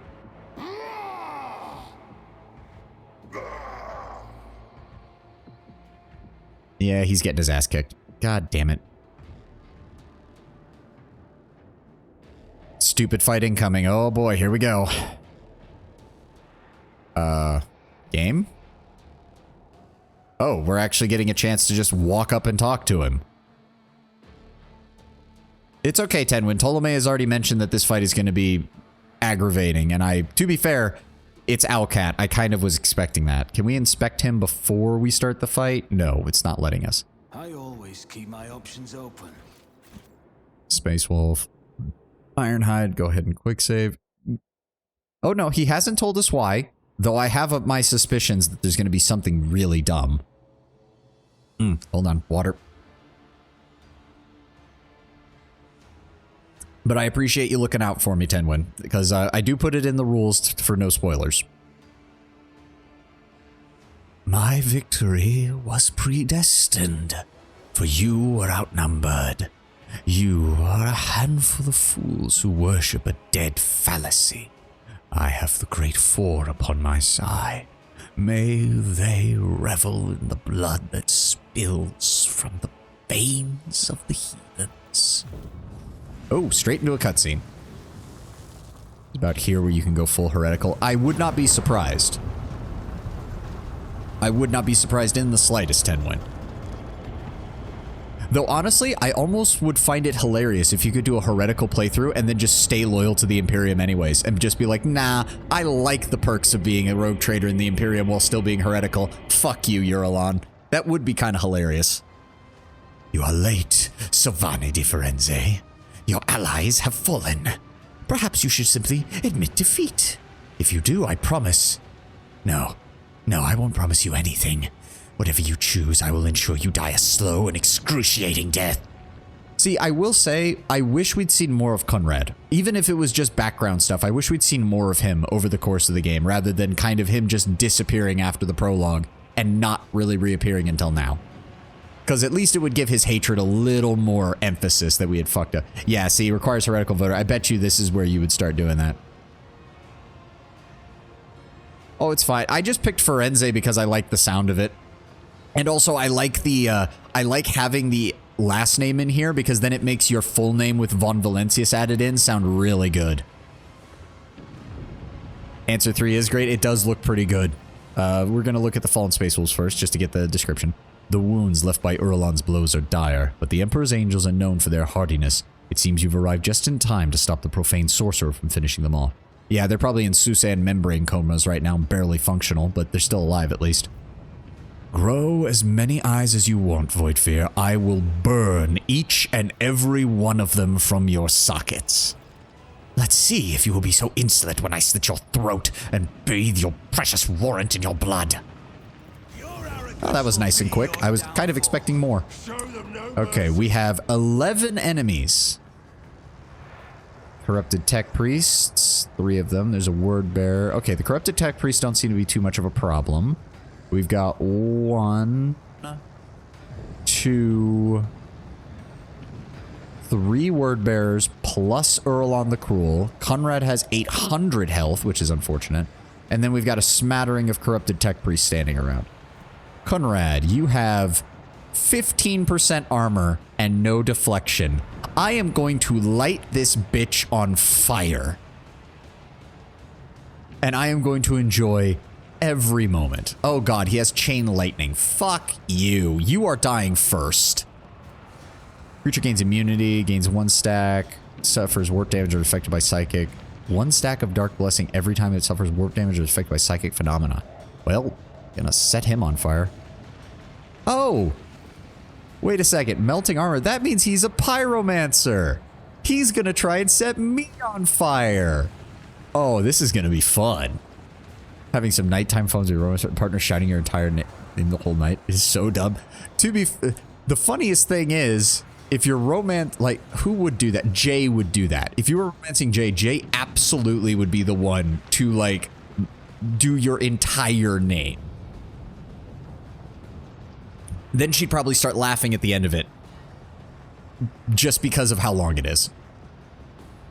By all means, because I don't intend on... I obviously have not romanced Jay in this, so I have no problem if you spoil that. Okay, Ulfar, get here. So we can block him. Actually, Heinrichs go there. Ulfar, come over here. Just literally standing on top of one of the Space Wolves. We'll have him engage. Cassia... Ugh. The cover is not good here. Cassia here. I'll stay here. Heinrichs there. Argenta, if you... Pascal here. Argenta here, because I want to see if I can do some damage to him. Of course, Urlan goes first. Motherfucker. I need to also read up on what he's got. He's got 34 deflection, 77% armor, 85 dodge. He's got a full maxed out ability to resist stuff. He's got 135 toughness. Gains 9 deflection for each Chaos Space Marine still in combat. So he's gaining 27 deflection from that. Each time this creature suffers damage, its own damage is increased by +1 for 2 rounds. Ouch. On a successful hit, grants confounded. Your romance ship when you sleep, but she somehow hooks up with the announcements and mean the entire ship gets a broadcast of you two having sex. And later, Abelard compliments your stamina. Okay, that's pretty good. Also, I got to imagine Abelard is wiping his brows just like, oh, thank God, the future of the dynasty is secured. They're going to have so many children. We're not going to have to worry about an heir at all. Okay, he starts with versatility, so he's already counting as a arch-militant. Malefic Tome just summons a demon. Okay, we need to deal with that. And all Chaos Space Marines gain an additional turn. Fuck that. Okay. We need to kill him immediately. This is probably the best we can hope for, because I just need to kill shit fast. I really don't like that I've been boosting agility on a lot of people, and I'm still going last on most of these. You are playing on an easier difficulty. Imagine that. I don't even want to imagine. To be fair, the people who play on the hardest difficulty min-max the shit out of these games, and Lord knows, Alcat gives them the tools to do it. Okay. We all know how this goes. Cassia, give me the buffs. I'm not accustomed to being ordered around. What exactly does affect this? Officers, 10 plus officers fellowship bonus. Really, her fellowship bonus is... Oh, yeah, it is. All right. That gives her additional willpower. Then we're going to... that's not going to help me. Draw them to that point, please. Please and thank you. Damn it, it didn't work on him. Fuck. Okay. Set him on fire. Set him on fire. No, it didn't count as... Okay, well, put additional damage on Urlan. Then we're going to... Not that. Gain 15%. Why would it do that? Why? I don't want it to go that way. I want it to... They really need... maybe that'll be something that they change in the fucking big DLC patch, would be a rework of that system. That's for damn sure. I'm not accustomed Okay, give me the damage bonus. Then give me the bonus... give me the turn. This a job for the serfs? During sex, I could actually see that no, but outside of sex, she, like, can't resist using your full title at all times, knowing how formal she is. Cassia strikes me more as the one who would come up with a pet name for you when you're alone. But that's just me. Okay, then we're going to set you on fire. Good. He is on fire, right? Yes, warp burn. Okay, good. Something to that extent, yeah. Well, no, it would be something regal, but pet sounding. Pookie is a little too informal. It would be something like noble sounding, but it would be really short. On it. Hit Conrad. He's on fire now. Then we're going to inflame. Good as done. Good. Then we're going to transcend the potential on Cassia, who is immediately going to grant me a full turn. Then she's going to go ahead and do that. That didn't count as a burn, unfortunately. All right, it's my turn now. Really? Can I hit him from here? No, I cannot. That is unfortunate. If I move here... Well, shit. No, hold on. Taking calculated risk is in my second nature. Cast on him. Still can't reach that guy. Let's go ahead and remove you from the game. Thank you. Goodbye. Alright, next we're going to inflame. Everybody takes additional damage. There we go. Then we're going to incinerate, which will deal damage to Erlon. Oh, or we can one-shot Conrad. Rexy. Maybe something to that. Like, it's got to sound at least somewhat noble, but it's also got to be a pet name. I feel like that makes sense. Yes, come on. One-shot Conrad. One-shot Conrad. Oh my god, he's down to 1 health. That's fine. We can deal with this. We can deal with this. Then we're going to... Can I... Hold on. If I angle it from here... Will that hit both of them? I think that'll hit both of them. Oh, it didn't. That's bullshit. He's filling up 4 tiles. That absolutely should have hit him. Apparently, according to surveys, Adira and Jay is the least popular companions, with Heinrichs being the least popular romance option, mostly because he's female exclusive. I can see that. The problem is Jay's personality is a bit aggravating. It's grown on me as the game's gone on because I like the idea of she isn't noble at all and she's just putting on an act because she wants to be noble. And that actually I like better than her constant, oh, I'm so noble. I'm so noble. I'm definitely a noble. It gets a little aggravating. And Adira, her main problem is just her first impression is almost universally bad. I still remember the very first time I played the tutorial. Very first time. I go to use her first psychic ability, Psychic Scream. She knocks herself out and deals 2 injuries to herself. That was the very first move I used for her in the very first fight in the Navigator Sanctum during the tutorial. And that immediately made me go, oh, I don't want to bring you anywhere.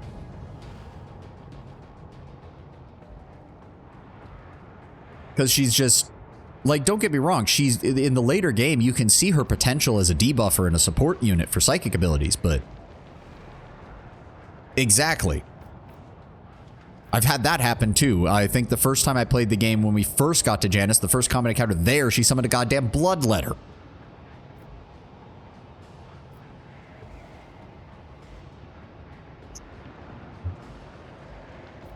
Yeah, I'm gonna do that. Go ahead and use that. Good. Good damage. Then we're gonna pop run and gun. And we're gonna set Erlon on fire. Okay, that better be that they still go down. Yes, good. Good, they're down. Thank God. We're also going to Word of the Emperor to boost everybody up. There we go.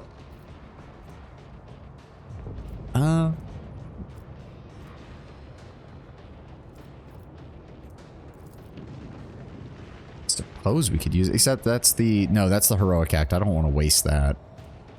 Alright, end turn. Cassia, if you would be so kind...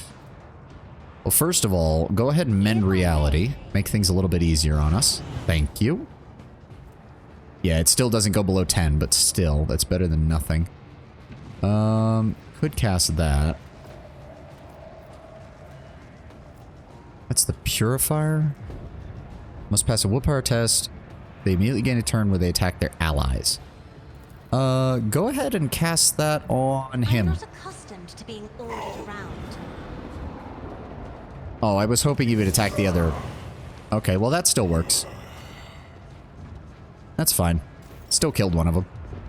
As far as I know, high school players actually like that Adira summon demons because it's extra XP, but those people... Oh, of course, of course. I'm not shocked by that at all.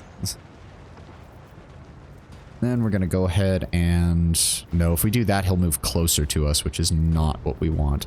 So we're going to end. Now it's my actual turn. Which means I can set everything on fire. He's down. He's down. Oh, right. We still have that asshole over there, don't we? Do I want to risk getting out of the way of this? Yeah, I think we should be fine. If we move up here. And then... No, we won't be able to see him. Are you kidding me? What about here? Yes. Okay. Who if not me? Oh, good. That didn't trigger an attack of opportunity. Good. Put damage on him. Put damage on him. It should finish him off. Good. That brings us down to 6 enemies, 3 of which are Space Marines. So they're all on fire. Then we're going to cast that on you.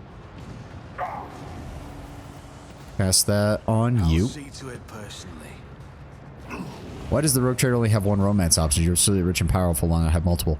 Fair enough. Set you on fire. There we go. Then we're going to inflame. I'll see to it personally. And they're dead. God, I love inflame.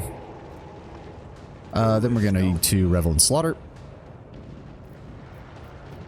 Well, to be fair, like, the funny thing is, if it's Jay, I could definitely see that. Because Jay, I think, even openly flirts with, like, other female companions. Like, she openly flirts with Argenta, and I think she flirts at least once with Cassia.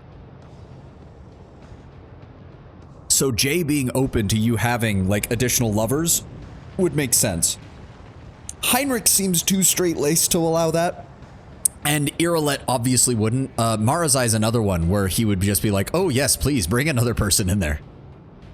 She is the one flirting with Irolet. Yeah, I wouldn't surprise me. Well, not at the beginning. When Irolet first complains about that, that's before you've even... Or, no, you do have Jay by that point. But the fact that that Irolet doesn't name her would lead me to believe it was just a random woman on your ship. Probably one of the officers on the bridge. What was I going to do? Oh, right. We still need to set this guy on fire. And he's still not dead. That's unfortunate. Because he gets to go next. I don't like that. I don't like that one bit. You know what? Yeah, you die. I don't care. Thank you. Goodbye. And that immediately got us back up to 200 momentum. Sucks to be you guys. You expect her to remember the name and look of it? Well, no, but she does seem to be a bit better about the people that are in your retinue. So I would imagine that if it was actually Jay doing it, she would actually bring up, like, the stupid traitor Monkai or something like that, rather than just random Monkai woman. Oh, well, you sucked at that, dude.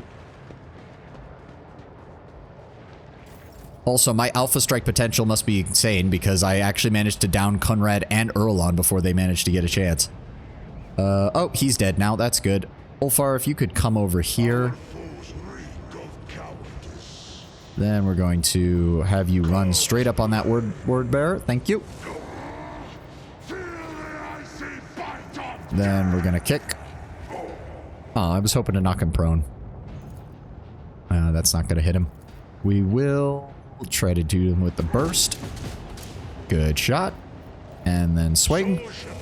There we go, Ulfar. Very nice. Move here to keep these guys' attention. And that'll be it. The moment she complains the first time is absurdly thirsty. It's hilarious. Yes, and I could tell just by reading it, like, oh, she's going to be pissed if I pick that option. She is going to be so...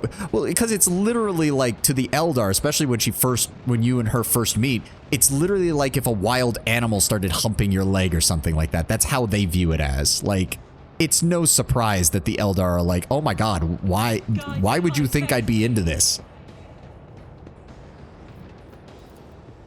You know what, Argenta, we don't even need you to fire a burst round. Just go ahead and pop this guy with a single shot. Thank you. Given the history of this place, I'm fully expecting there to be a phase 2 where these guys get back up and we have to kill them again. I'm just gonna assume that that's the case. If you could get over here, Heinrichs, and knock this guy's on his ass, please. Splat. Thank you. Can he do anything else? Doesn't look like it. Pascal, I'm not even going to bother. There's no way in hell you're going to be able to hit anything. Well, maybe. Hold on, hold on. Let's go ahead and move you up here. And then... 60%? Oh, we can fix that. Go ahead and throw that out. Yeah, pretty much. And the fact that you'd be the one technically the dominant, Marazai's probably like, oh, you're using this casual bestiality, using to casually torture me? Ooh, you Monkai are kinky, aren't you? That's exactly how he would probably think of it. Go ahead and pop all of those, because why not? Then we're going to overcharge, shot 95, boom, boom, boom, finish this off. Urlon staggers back from the constant barrage of fire that you've placed upon him. Your psychic strikes crumpling his blood-red armor as his face bears a grimace of pain. He turns his mad eyes to Voitvir, who is thrashing in his own burning blood. When you talk about Dark Eye like that, you tend to forget how horrific they are. Exactly.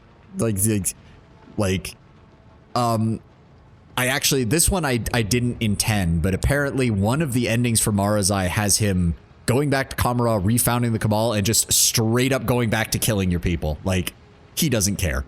And I'm not surprised by that in the slightest. That's probably going to be the ending I get, just because I let him live, unfortunately. Space Marine Warbearer that barely could last 5 minutes. I mean, I hit him with everything I had psychic-wise. And to be fair, even regular Space Marines in many of the novels have pointed out that one of the Space Marines' greatest weakness is when they go up against Psychers, because Psychers can mitigate so many of the advantages that Space Marines usually have against their opponents. That's why the Librarius was originally founded, because even back during the Great Crusade, usually the legions took their heaviest casualties when fighting against alien Psychers. It was what led Magnus, the Khan, and Sanguinius to founding the Librarius in the first place, to create an effective countermeasure against those kind of enemies. Brother Twilight, the hour that was promised to you has come. The Edge of Daybreak grants you the honor of serving as his weapon. Be awed by your high destiny. Voitvir's turquoise eyes widen with understanding mixed with terror. What? No, but I'm not ready. This is not what you promised. You said I would reign. Oh, is he going to turn him into a chaos spawn? Or is he going to use him as... Oh, wait, what? Did he just possess him? Oh no, he's teleporting him.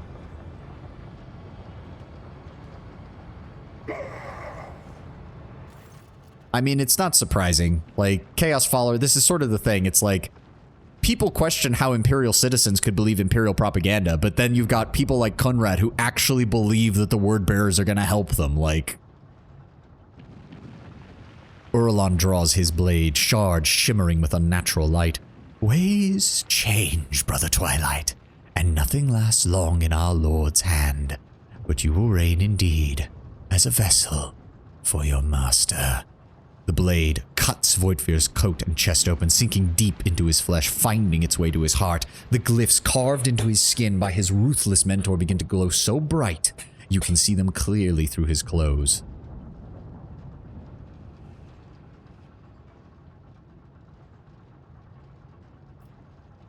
That is the iconoclast option, but Conrad is one of the few people who doesn't deserve an iconoclast option.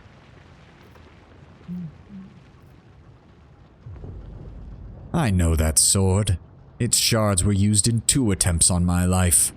Unsuccessful attempts, might I add. This one shall be the last. What you in your ignorance brazenly call shards is in truth the triune relic, the seat of the great spirit of the Edge of Daybreak, one who serves the master himself, the changer of ways. You do not deserve to behold his visage, but you will. Poor Conrad. Poor Conrad. Theodora despised you, and your new master butchered you like a grox. I hate all of you. It takes Voitvir a colossal effort to force these last final hateful words through his sliced windpipe. Yeah, no, Conrad, you don't get the iconoclast. You can resist this speech. No, you don't deserve it. You straight up don't deserve it. Oh, great. Please tell me it just bodies Urlon immediately because I reduced him to 1 health and it nearly fucked up his entire plan. I would love to see that happen. The pernicious warp energy seep into his body, causing it to glow and flicker, and then with a final mad cry of pain and exultation, Conrad Voigtveer simply ceases to exist, and a mighty winged figure rises from his bloody remains. Someone called the Grey Knights, we've got a code black? Pretty much. Edge of daybreak, I witness you. Uralon musters enough strength for a faint, vengeful smile. Enter the forlorn halls of reality and claim them. I give all that I had in your name. Hail the primordial truth. His giant body goes limp, his face forever retaining a wicked expression of triumph. I am going to burn your corpse after this is done, Uralon. Embrace death without regret. My imprisonment ends. I am made manifest. Rejoice, mortal witnesses, for I have come to lord over you all. The demon lets out a hoarse, cawing laugh. I told you that you would welcome my return to reality. Heinrich's face twists for a moment. He clutches at his chest as if he is having a heart attack, but a moment later he straightens, glaring at the demon with grim determination.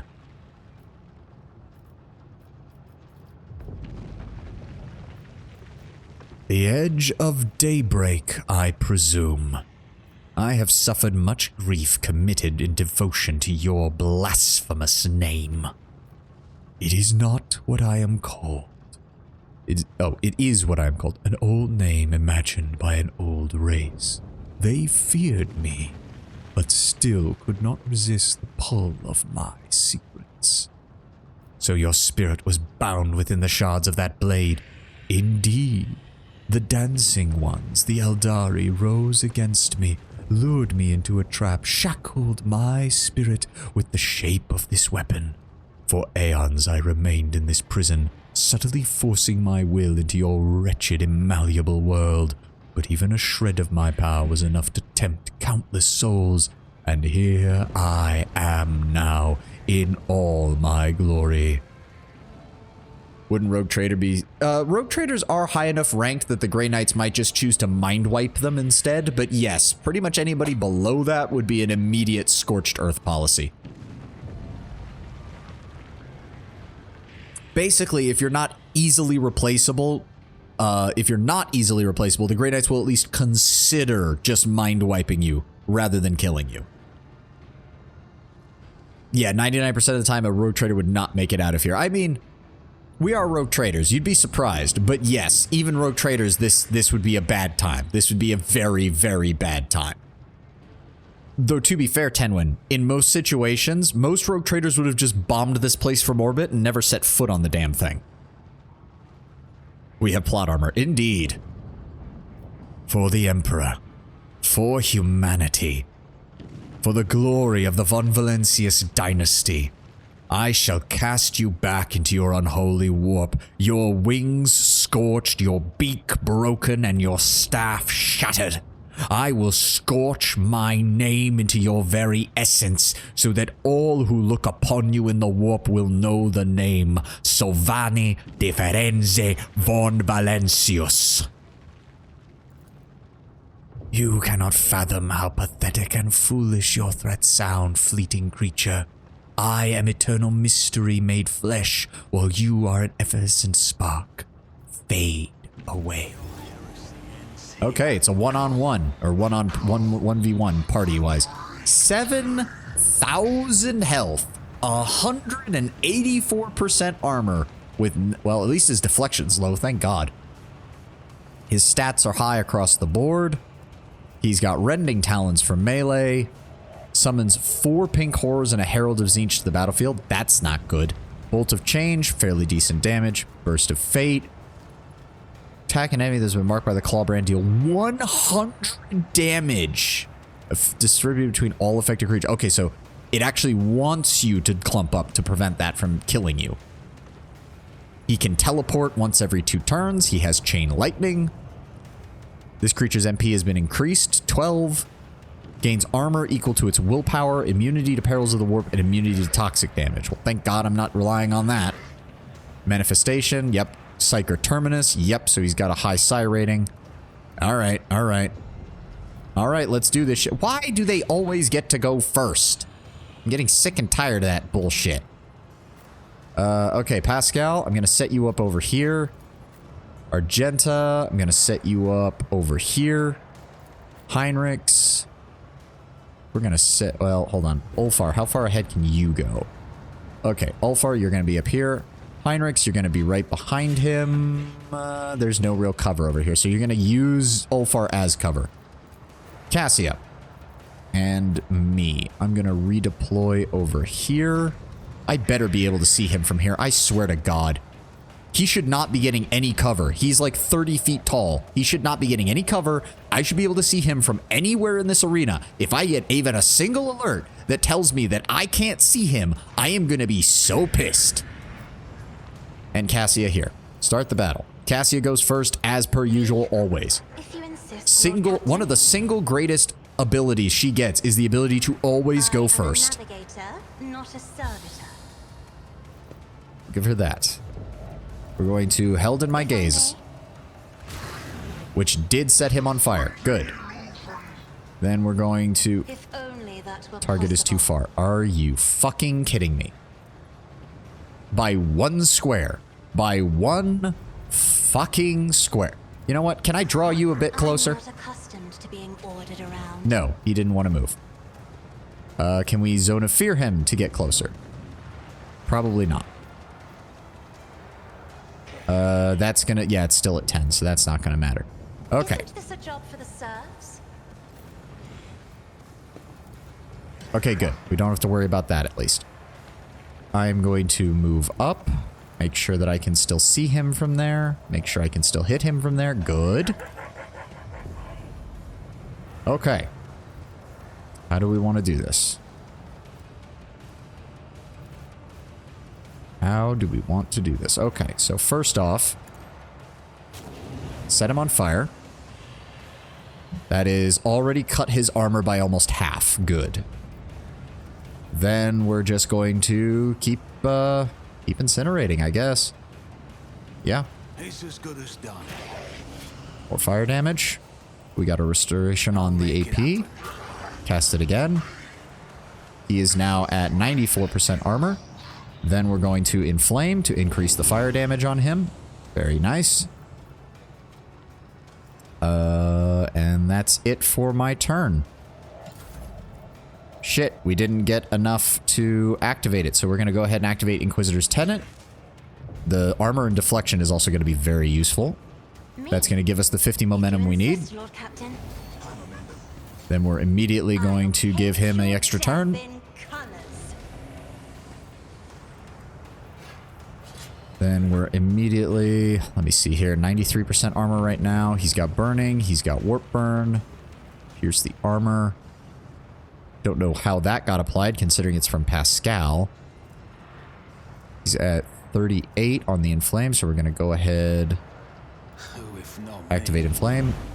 That's another bit of damage on him. We do that 215 to 373.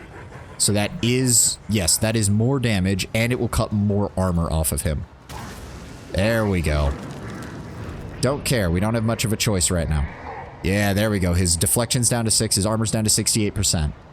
Hit him again. My gut tells me it's a bad idea. 432 on that one. Good. Give me another one. 463. Very nice. His armor is now down to 18%, and his dodge has dropped to 75%. We've dealt almost 2,000, almost 1,500 damage to him. Then we're going to ignite him again for 272. Then we're going to pop run and gun. And we're going to hit him again On it. for 414. We've dropped him to 18% armor and 5 deflection. We're going to go ahead and pop this to increase our resolve. There we go. We're going to orchestrate flames to ensure he can't turn that off. Okay, that's going to end my turn. Cassia now gets hers. We're going to move her up. Please let me cast this on him. Thank you. Edge of Daybreak. Then we're going to... All allies in the front line gain 11% bonus to armor and all enemies suffer additional damage. Ranged attacks, over penetration. We're going to apply that to Argenta and my character. Even though he's probably going to teleport the second that I end his turn. Unfortunately. So we're going to Held and Gaze again and deal more damage. 400. Very nice. That takes him down to 2% armor. Why not? Go ahead and use this as well. Wow, that actually forced him to move. Alright. He took 151 damage. He's immediately going to teleport. He is now over here. That's fine. Heinrichs and Ulfar can start working on that. Oh, okay, no, that's actually good. Please stop moving. Please stop moving. Just stand next to your guys so that I can hit you with more fire. You got this, Heinrichs. Parry. Dodge. Deflect. See? Barely any damage. It's all good. Have them stand next to him so that I can hit them with fire. Okay, Argenta, this is going to sound a little bit stupid. Actually, move here. I will bathe this battlefield in righteous fury. Okay, Argenta, actually, hold on. Move behind here. There we go. Then, as per usual, rapid fire. Controlled shot.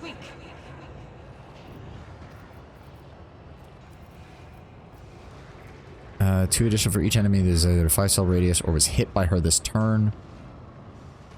Oh, no. We want to do that afterwards. Okay. Rapid fire. How does that... Hold on. Does he have a shield? 5 Oblivion integrated defenses. Where is it? Deceptive shield. Edge of Daybreak becomes immune to all damage. One of the demons on the battlefield ensures this immunity. When the Age of Daybreak would suffer damage, the demon which possesses the source of the deceptive shield will reveal itself instead. Okay. That only goes down once the demon goes out. Yep. Hey, Sint, welcome, welcome. Okay, well, we already used that, so... Aim for the Herald of Tzeentch, because that's the most likely one.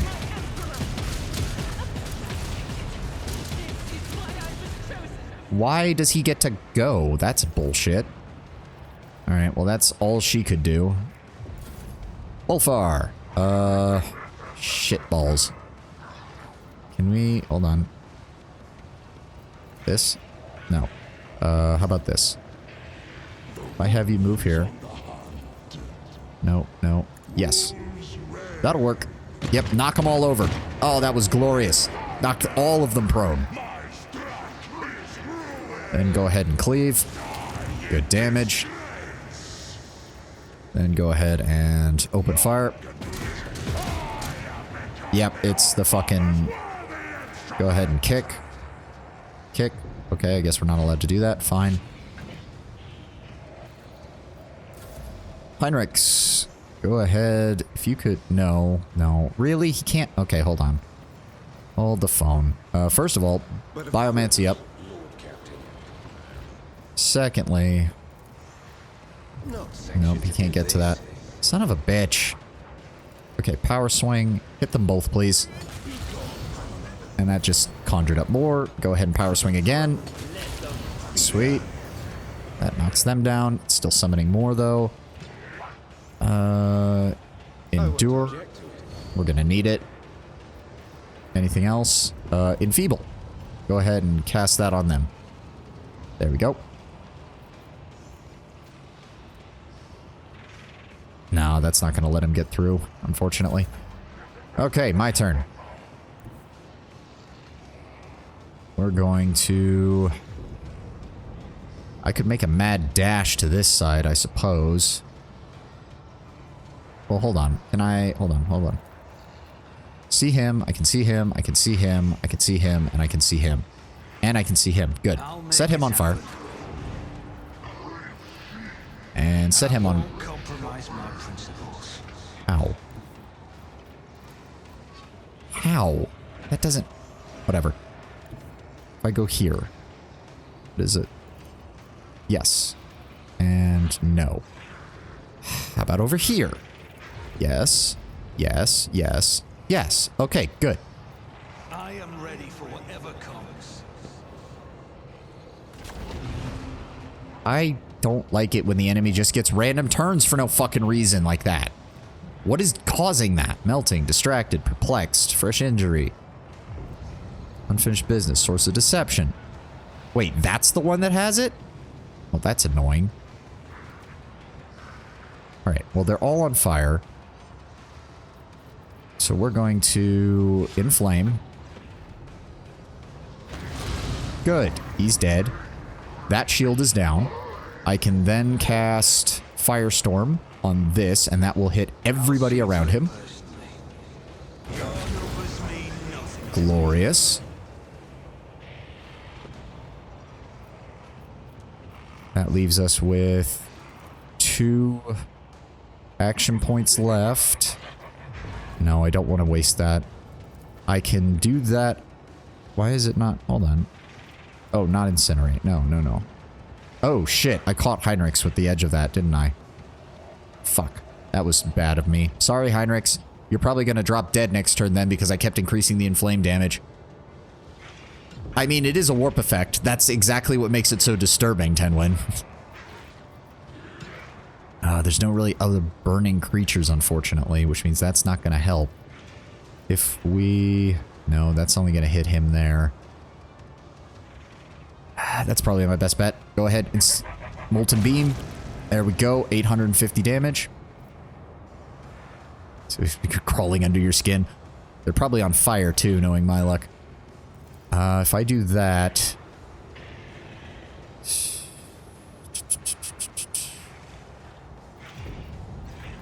Damn, this is the first guy who's actually taken everything I could throw at him and he's still going. He does have a lot of fucking health. God damn.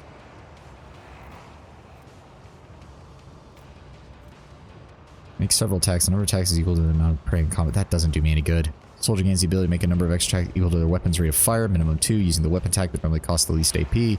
I don't think that allows me to do psychic attacks, though, is the problem. Fuck. If I move here, will that give me a better... No, that will not give me a better angle. Do not do that. On higher difficulty. I mean, yeah, even on this one, which has... I think I have all the stat stuff set to 0, so they don't get any penalties, but they don't get any bonuses. He still had 7,500. So, yeah, I could easily see him getting 15 or 16,000. Easily. Alright, fuck it. Let's hit him with everything we got. Oh, that was glorious. Oh, that was glorious. That knocked him down to 372. I am the master of the psychic arts, and those psychic arts say everything burns. Pascal, get your ass up here.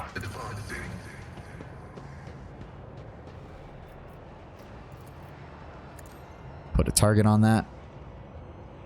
Yep. Go ahead and precise shot.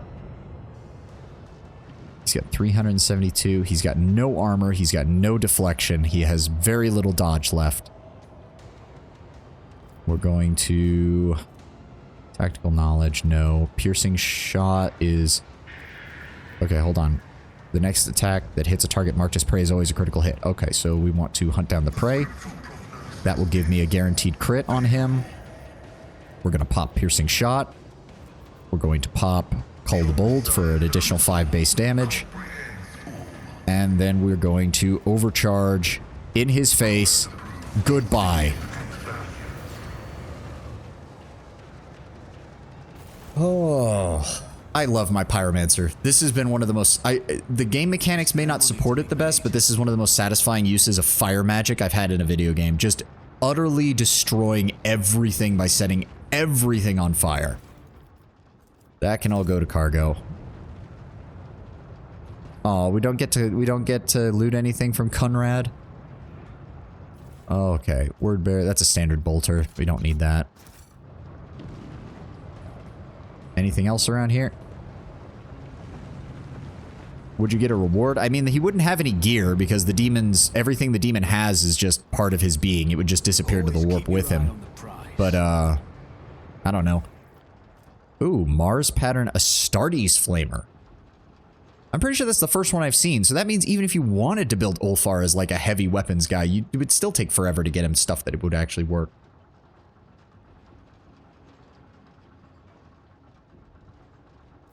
Oh, by the Imperium? No, because that would require them to acknowledge that a greater demon existed and manifested on a planet. The best you might get is a pat on the back by the Inquisition before they send every spy they have to keep an eye on you to make sure that you never, ever, ever have peace, because they need to keep an eye out in case you got corrupted by fighting it. Most people who fight a greater demon get killed. I just read the usual complaint thread today. Why no fireball? It's not needed. Like, sure, would I like it? Of course. Who doesn't love a fireball? But honestly, the spells for pyromancy, now that they've been fixed and they have the proper animations, work great. And the source of damage is amazing. A big applause and then an assassination. Yeah, most likely. Most likely. Like, and here's the thing. I'm playing Iconoclast. I'm not even optimized fully. Otherwise, I'd be playing Dogmatic to increase the base fire damage, and I'd be putting Eye of Joyeuse on my Psyker, because I would be getting Dogmatic, which would max out at rank 5. You'd be getting 5 additional Psy rating on top of the 4 I already have. That would be insane. Wish there was a Chaos Psyker skill tree if you want to heretical. Yeah, there is a Sanctic discipline, so it's kind of weird that if you go heretical, you don't like get access to like an inverse of that. A lot of the Sanctic powers are all about buffing yourself and your allies, so a heretical version that just does insane debuffs on the enemy would be kind of interesting, even if it wasn't as effective, since debuffs are almost never as effective as buffs.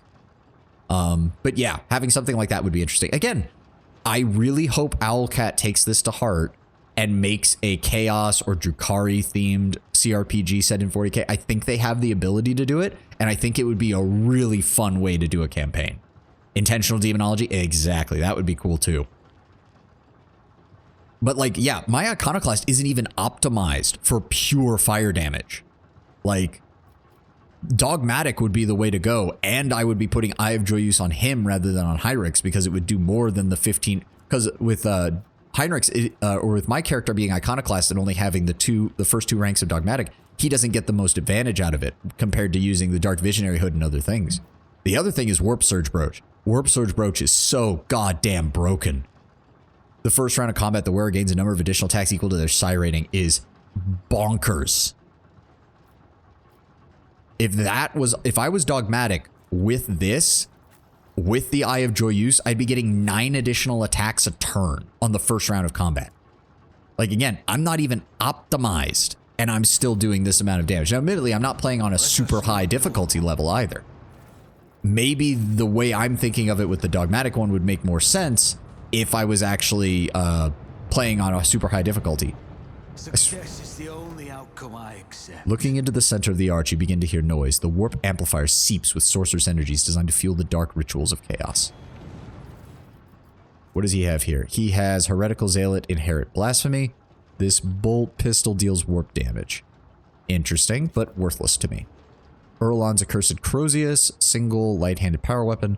On a successful hit with the Crozius, all the wielder's allies gain +5 to damage for 1 round. Nice. After the wielder deals damage with his Crozius, each of the wielder's allies performs an attack of opportunity against the target. Oh. Oh, that would be amazing on a Heretic Archmilitant. Because you'd be able to trigger so many attacks of opportunity. Holy shit, that would be good.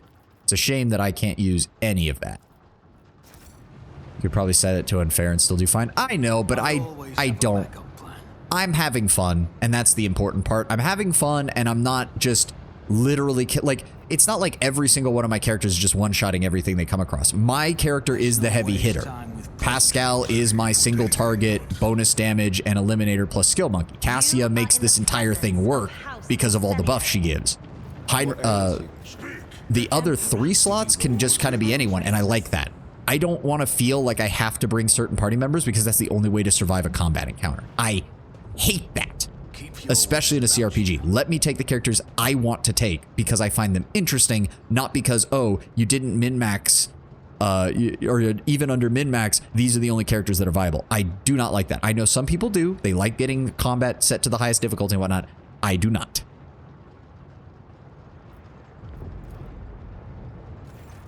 The Voxcaster produces nothing but static. Can anyone hear me? Ishara's voice cuts through the static. We read you, Strike Team. This is Lift Control. Report status. Urlan is dead. Acknowledge, Strike Team. Beginning extraction of priority cargo.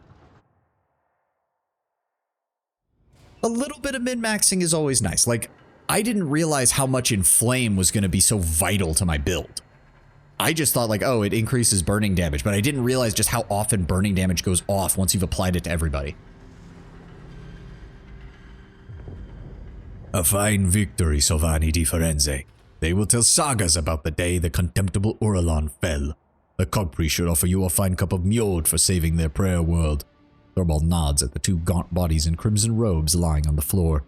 If you hadn't, Urlan would have bathed them in 100-fold more blood.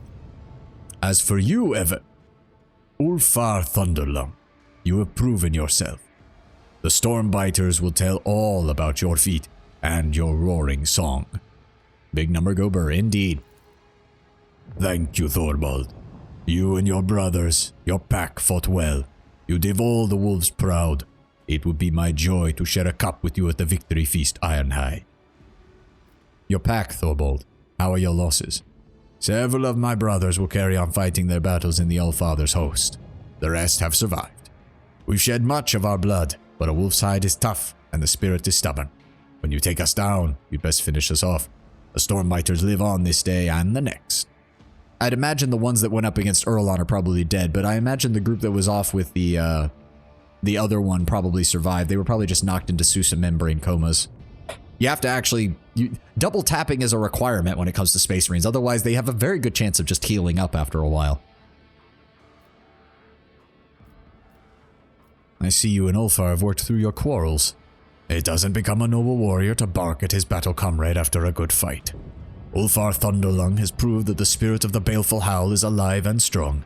So let the ravens fly where he has walked. Let them tear at the bloody harvest left in his wake. May Blackmane guide you through the blackest of nights, Ironhide. Know that if your pack calls, the baleful Howl will always answer. Do we have any idea what was hidden down there? What exactly was Urlan after? I know not. Kalkazar's Carols did not know anyone into the hidden arsenals. All we could see was them dragging massive crates up to the surface. It is the age-old way. We fight, they sweep up the spoils. Thorvald grimly nods at the pair of corpses. We brought these from below. For all I know, it was his Carols that killed them to seal their lips. You see no sign of violence on the two dead female tech priests, but their porcelain-white skin proves without a doubt that they are dead. Their hands are clenched tightly together in a death grip. The sweet scent of rotten meat prickles my nostrils, but it is not the fallen bodies I smell. It is the hands of the Inquisitor's minions. Aye, it is what my instinct tells me too. My heart never had a strong faith in Kalkazar's words before, but now whatever phantom trust I had is scattering into smoke. We must ask questions, and get answers, by force, if that is the way of things. Both wolves affirm the last words with fervent and murderous nods. Heinrichs casts a grim glance at the mighty warriors, but does not contradict them, either out of agreement or doubt about his survival, were he to raise an objection. Hey, a self-reflective inquisitorial acolyte who pays attention to context clues in a discussion. Heinrichs, you're gonna go far. You're already proving more competent than like half of the Inquisition by not saying something in that moment. Yeah, Pascal, give me a look on these. Something strange has occurred to the two women's augmentics, as if they had begun to grow inside their flesh, spreading webs of metal around inside of them. After taking a closer look, you realize that every augment seems to have begun mutating, developing new forms and functions not envisioned by the creators. It seems probable that this is what caused their demise. You ready to see an Inquisitor that doesn't argue or insult Space Marines? Yeah, pretty much. Suddenly, you hear a click inside one of the tech priest's bodies, and her eyes open wide. A spasm shakes her gaunt limbs, making Thorvald clutch his weapon. Her lips twist into a crooked line, forcing out two words. The yoke. Call the Medicae. Reconstruction? Impossible. The woman's whisper is barely audible, but the weak voice that is coming from her pale lips still sounds more alive than the mechanical hiss of a vox. Shelter has fallen. The maimed hunter comes. Cessation of vital functions. Inevitable. Her eyes momentarily roll back, but then a metallic churr inside of her chest brings her back to consciousness. Reading Unit's Nuspheric signature, No evidence of corruption registered in algorithms, detecting substantial logic distributions within augments. Threat level low. Inspect the tech priest wounds.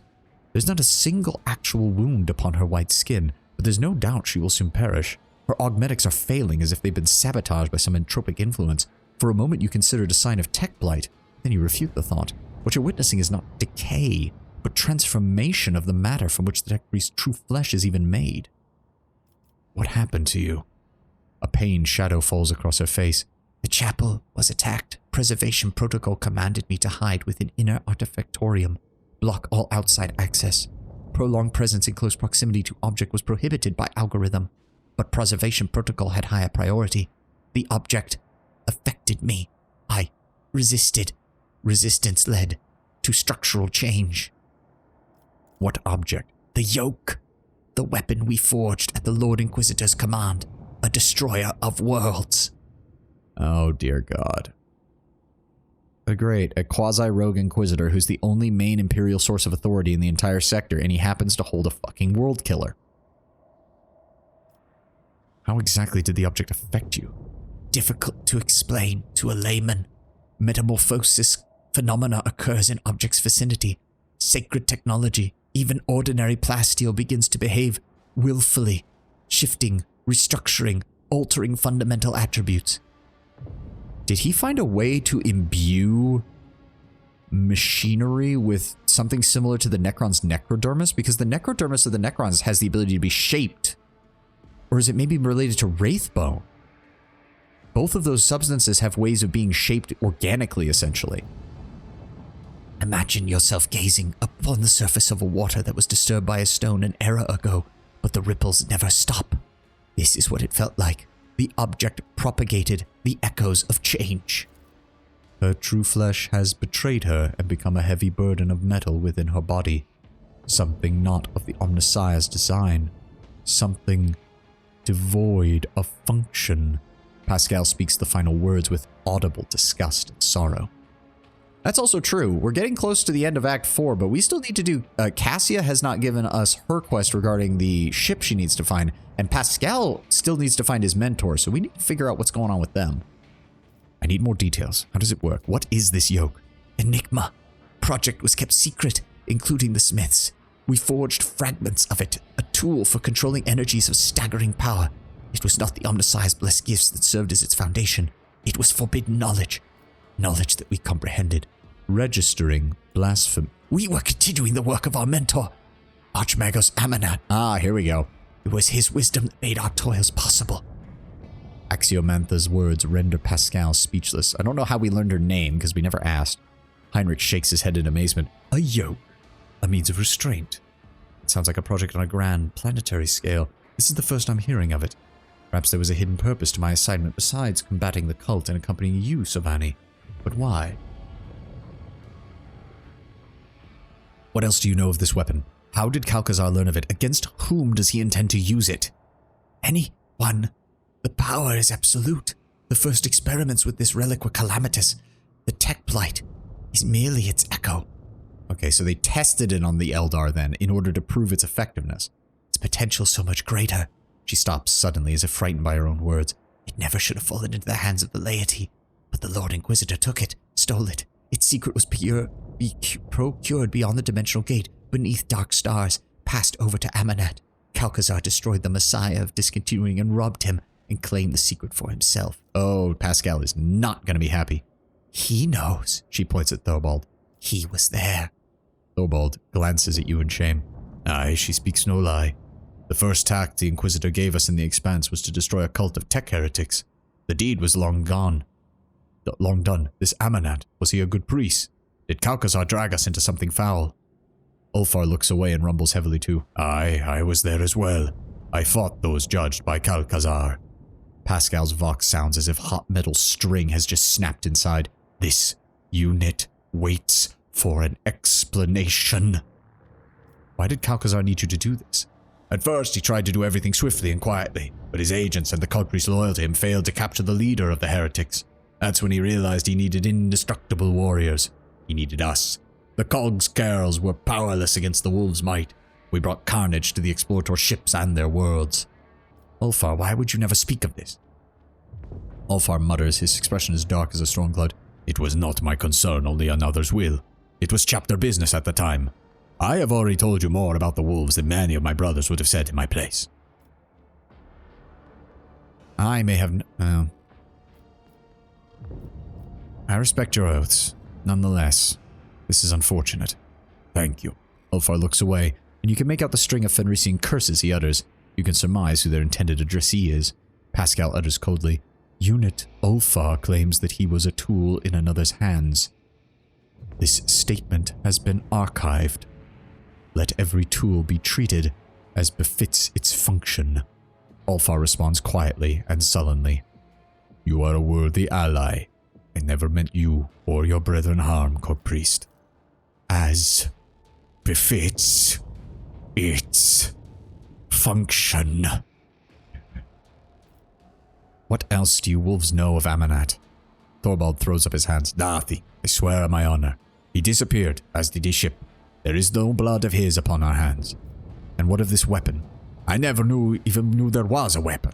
I was told of traitors, I tracked them down. I claimed no trophies, had no part in dark intrigues. You think I've wished that sneaky scheming viper to get his hands on something so powerful? I wouldn't even trust him to hold my axe.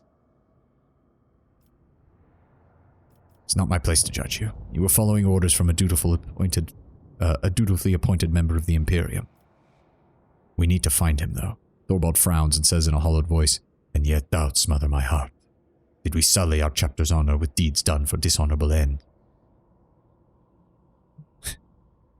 I know nothing. Da, da, da, da, da. Yeah, I mean, to be fair, again, they were already brought here because Kalkazar specifically requested them because he was owed a favor by them. So it wasn't really their place to be questioning an Inquisitor when he tells them, hey, there's tech heretics over here, can you just go kill them? It's not even like Kalkazar told them to retrieve anything, he just wanted them dead.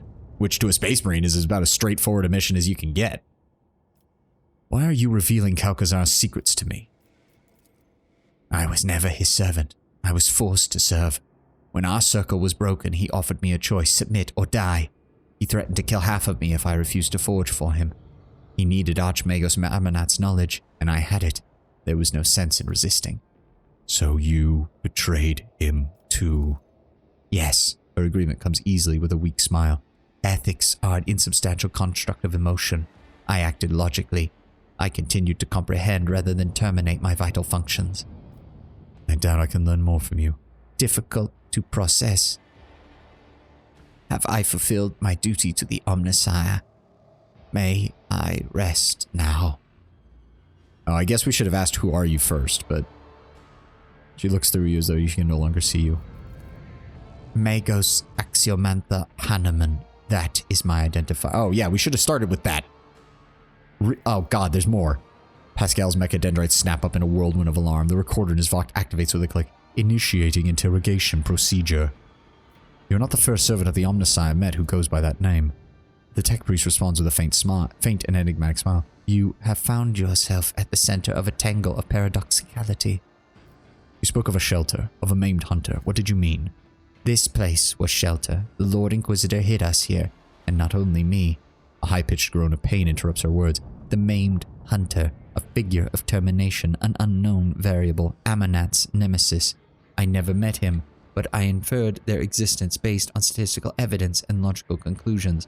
The portents of entropy foretell that the hunter is near. I have to wonder if Pascal is the hunter. The maimed hunter, because I don't know. It seems weird. I have a feeling it's either Pascal or it's someone who's following Pascal. It might even be Opticon now that I think about it. It's entirely possible. Can you speak more plainly? Are my words obscure? That is regrettable. Processing becomes difficult when you only have one half of your mind. Certain notions, data, and logistical instruments were left in the less functional parts of me. How do you know Amanat? I was a disciple of the Messiah of Discontinuing. When he was laid low, I found myself here. I hid from my reckoning. I reached out to the Omnissiah's wisdom as I pondered and considered. Logic revealed much to me even here in my prison. The cycle will be discontinued, sister. Pascal speaks the words of the sacred motto with an air of mournful consolation. Hope is illogical, brother. The other deck priest, was she your sister? She was me. A phenomena of flesh divided me into two identical bodies at birth. The Omnissiah's wisdom let me overcome this physiological flaw by braiding the separated mind. I was the first unificate in the fleet. Now, my half is dead, the rest fading. The sympathetic principle insurmountable. The tech priest closes her eyes and starts whispering something incomprehensible, sinking deeper into the depths of oblivion. Creation of unificates is dangerous knowledge that has long since been denounced by many as a procedure not blessed by the Omnissiah. It is based not on a direct prototype envisioned by the precursors, merely on loosely connected technologies. Knowledge will not have the capacity to be absolute until the coming of the Omnissiah. We do not know of such pre-technology, but can we claim with certainty that it never existed? Do you not remember stories about the Gemini Krats? The twin magi who joined their minds in their devotion to Mars? I remember. Proponents of the right to create unificates base their defense on this momentous precedent. Pascal, you have my permission. Commence your interrogation procedures. Pascal twitches to rapid Beneric trills, but Axiomantha merely shakes her head. Pascal demands loudly, Our identifiers are identical. State reason for duplication. She closes her eyes and whispers almost deliriously, A portent left by the Messiah. A card pattern in which the righteous may see the Deus Mechanicus. After this less than coherent response, Pascal continues sharply, I seek Archmagos Amanat. Where is he? The Messiah, if discontinuing, was revoked. Pascal says nothing for a while, then inquires thoughtfully, The maimed hunter, what are the unit's status and parameters? Coming. Concealed. Proceed with caution, for the hunter too sees the Messiah's signs. Pascal, you're going to have to translate for me. What have you learned? This unit lacks clear answers, cognitive abilities damaged, analytical data suggest higher validity to our identifiers being an exact match. It is not a consequence of malicious falsification. It is more akin to an act of purposeful direction. Estimated level of threat to Archmagos Amanat increased. Unit identified as maimed hunter is now regarded as most probable source of danger. I think we've learned enough. If you wish to know more, hurry. The turning of the cog will soon cease. We need to get you help then. It's to slow down degradation process, irrational. Only prolong suffering. I wish to cease. Her eyes close. Brother, take my thoughts. I kept them. Keep them now. Her final words, but a faint whisper. Knowledge will not fall into oblivion. Taking great care not to ruin the tech priest's features, Pascal reverently extracts the neural cogitator from the base of her skull, then does the same for her sister. The quest for knowledge is the Omnissiah's mission to us all.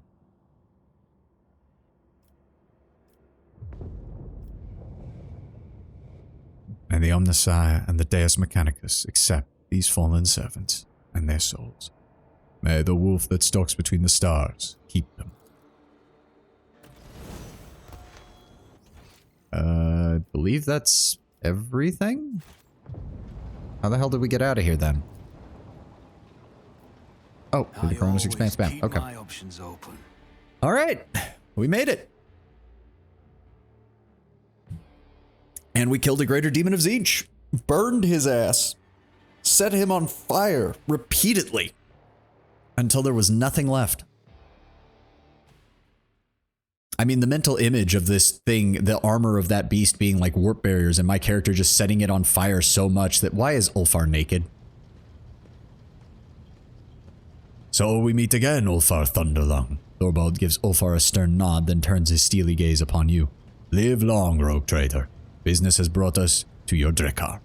The traces of Halbrand's encounter with Ulfar's rock-hard forehead are still fresh on his face. The young wolf rests his hand upon his axe. Greeting, brothers. What brings you here? Ulfar returns Thorvald's look with an equally fierce glare. For some reason, he has forgone his magnificent armor today and stands on the bridge clad in little more than the physical perfection inherent to the angels of the Emperor. I can feel half the female officers on the bridge swooning. Abelard, where did most of the female officers on the bridge go? Shouldn't they be here? My lord, you currently have a half-naked space wolf walking around. They're all currently in their quarters. Missed all of that because of slow lunch lines. Oh, sorry to hear that, Kato. But yes, we finished off the Greater Demon of Tzeentch. We've gotten all that handled. We got some exposition. The Inquisitor is an asshole. Who was surprised there? And Amernat is apparently still alive and is fucking around with ancient technology. Fun times for everyone. Ulfar, stop distracting the crew.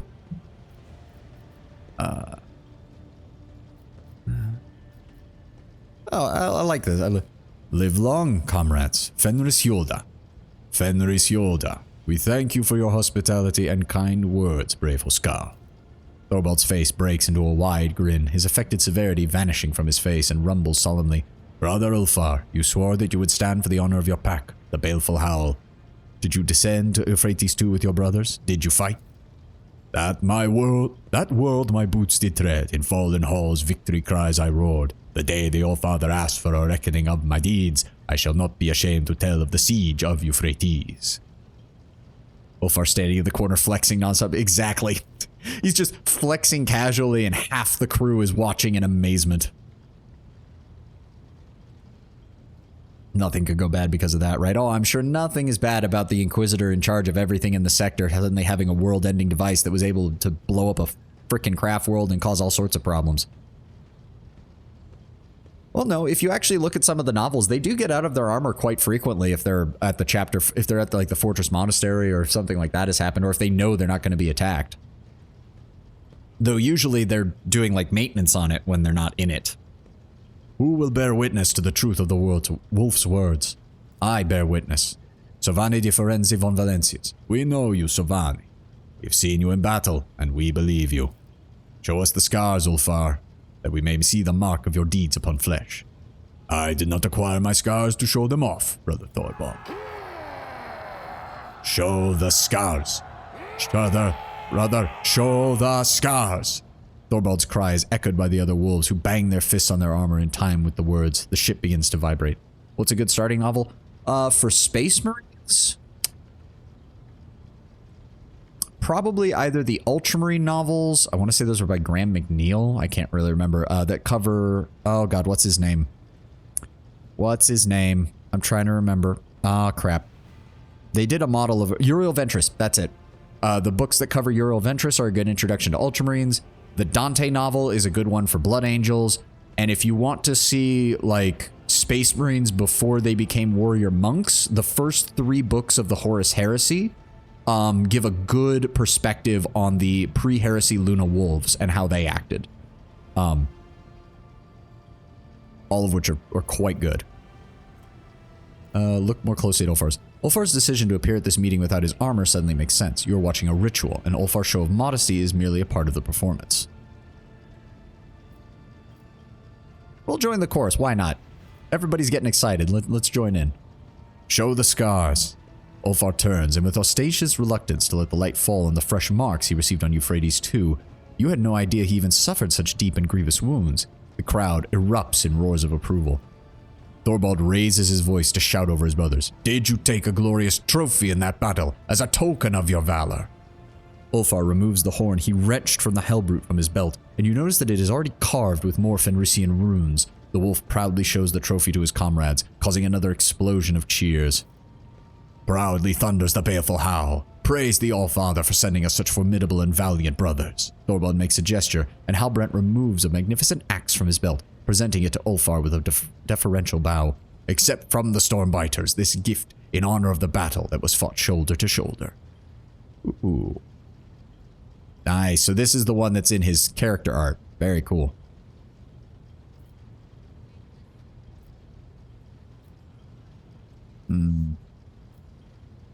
Thorvald, will you uphold your end of the bargain and tell Ulfar where to find his brothers? The wolf hands you a data slate. The coordinates displayed on it are a monstrous distance from the inhabited worlds of the Coronis Expanse. I will not stand in Ulfar's way if he chooses to go searching. But brother, you have proven the glory of your pack. Is it not time to sever this weird thread? With respect, I once again extend my offer to join the Stormbiters. The pack's plasteel marks are resting in Thorvald's outstretched hands. Forgive me, brother, but I must decline. Though my heart fills with joy to know you would welcome me fighting alongside you. Ulfar draws a knife adorned with scarlet runes, slicing open his palm. I, Ulfar Thunderlong, swear before the Black Mane, by the blood of Fenris, that I shall not cease to seek my pack until my own eyes behold them, dead or alive. I understand, brother. Thorvald sighs with regret. May the Black Mane run beside your path. Fortify yourself, stoke your rage. I see that your heart is darker than the waters of the world sea. So I ask you, brother, take care that you do not join those of whom we must not speak.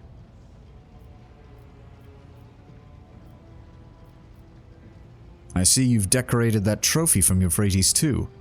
With something of a flourish, Ulfar shows you the angular yet graceful script of runes that wind around and around the gleaming horn. When I return to Fenris, I shall drink mjord from this, while singing the saga of my march into the Coronis expanse. I'm now having a sudden mental image that every time Ulfar fills up that horn that he took from the Hellbrute with mjord, it causes the soul of the Chaos Follower in the warp to get drunk as well. And he just randomly just starts having issues, and his soul just randomly starts like vomiting. It's just like, oh god, what is that Space Wolf doing with my horn? Oh god, it tastes horrible. Ah. That's a funny mental image. I like that. That's my headcanon now. Every time Ulfar uses that horn as a drink, uses that thing as a drinking horn, it causes the spirit of the Chaos Marine to get drunk. I like that idea. Let's take a look at this new axe. Thorvald grins with pride as he looks over the magnificent weapon. Our rune priest quenched it in the blood of a despicable word-bearers who fell on Euphrates too. The blade enameled with bone meal from the tooth of a Fenrisian kraken, and inscribed on it the names of all the brothers of the baleful howl. You know that a name inscribed on a Fenrisian weapon can mean different things. Whether glorification of past heroes or commemoration of the fallen, Ulfar runs his fingers over the symbols, lingering first on one name, then another. You're no expert in the Fenrisian runes, but you can make out these two, Arnulf and Skjadi. Thank you for the gift worthy of the Varagir, Ironhide. Ulfar tests the weight of his new weapon. His face bears that satisfied expression seen only on the face of true warriors who have found a perfect weapon for their hand. So that's it. You're all best friends now. Of course, rogue trader. Ulfar is our glorious brother, and any one of us would gladly die for him. Do not seek to understand us wolves. Only one born on Fenris can understand the nature of our friendship and our enmity. And the Stormbiters are my brothers. It has been an honor to hunt with you all. Of whom you must not speak? Halbrand clears his throat and opens his mouth to reply, but he catches the sharp glances of Ulfar and Thorvald and changes his mind. You do not need that knowledge, Eighthfather. There are paths in the forest that only wolves ought to tread. Ulfar, I'm pretty sure this is talking about Wolfen, and you already told me about them. Duh. Okay, moving on. What now? We must return to our Drakkar. You sense a question mark at the end of Thorvald's statement.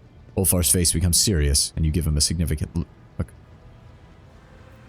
Well, I can hardly let the glorious Vulca Fenrica, the wolves of Fenris, leave without first treating them to as fine a feast as a rogue trader can offer. The wolves burst into shouts of approval, and someone with a gravelly voice starts singing a merry song. No doubt one about massacres and glorious deaths on the battlefield. Hell, if we get the rest of the Space Wolves to take off their armor, we could practically have the female crewmates up here having everything handled within a minute. I mean, half of them would probably collapse, but, you know. The kitchen servants here are certainly no match for those serving within the Great Hall on Fenris, but the masters of this Drakkar are not lacking for hospitality or generosity.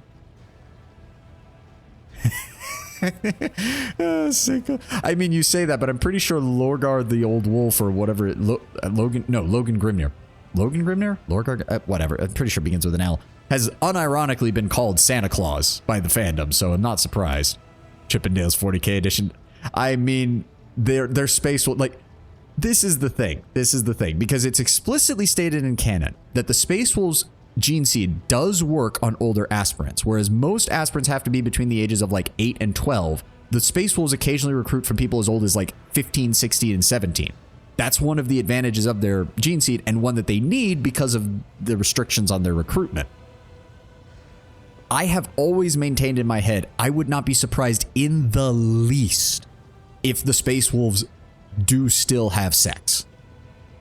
Like, it's implied in, I think, Ragnar Blackmane's novel that it was him and some others have had sex before they became Space Wolves, and it's even implied that some of them have it afterwards.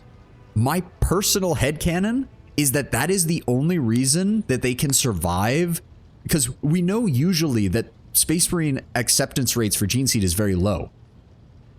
But if the Space Wolves, who already have an abnormally high acceptance rate, for at least among the Fenrisian population, if they're reproducing before they become Space Marines, and those people's kids are also genetically compatible with the gene seed, it would mean that over time, the Fenrisian population has actually become more genetically compatible with the Space Marine gene seed. With a woman flirting with a Space Wolf and he turns her down? I don't know. I know in the Horus Rising novel, the remembrancer that's assigned to Garviel Loken actively starts like blushing because she sees him outside of his armor, and she's basically like, holy shit, he is actually that good looking. Of course, Garviel doesn't understand because he is more of the traditional Space Marine. He doesn't comprehend the idea.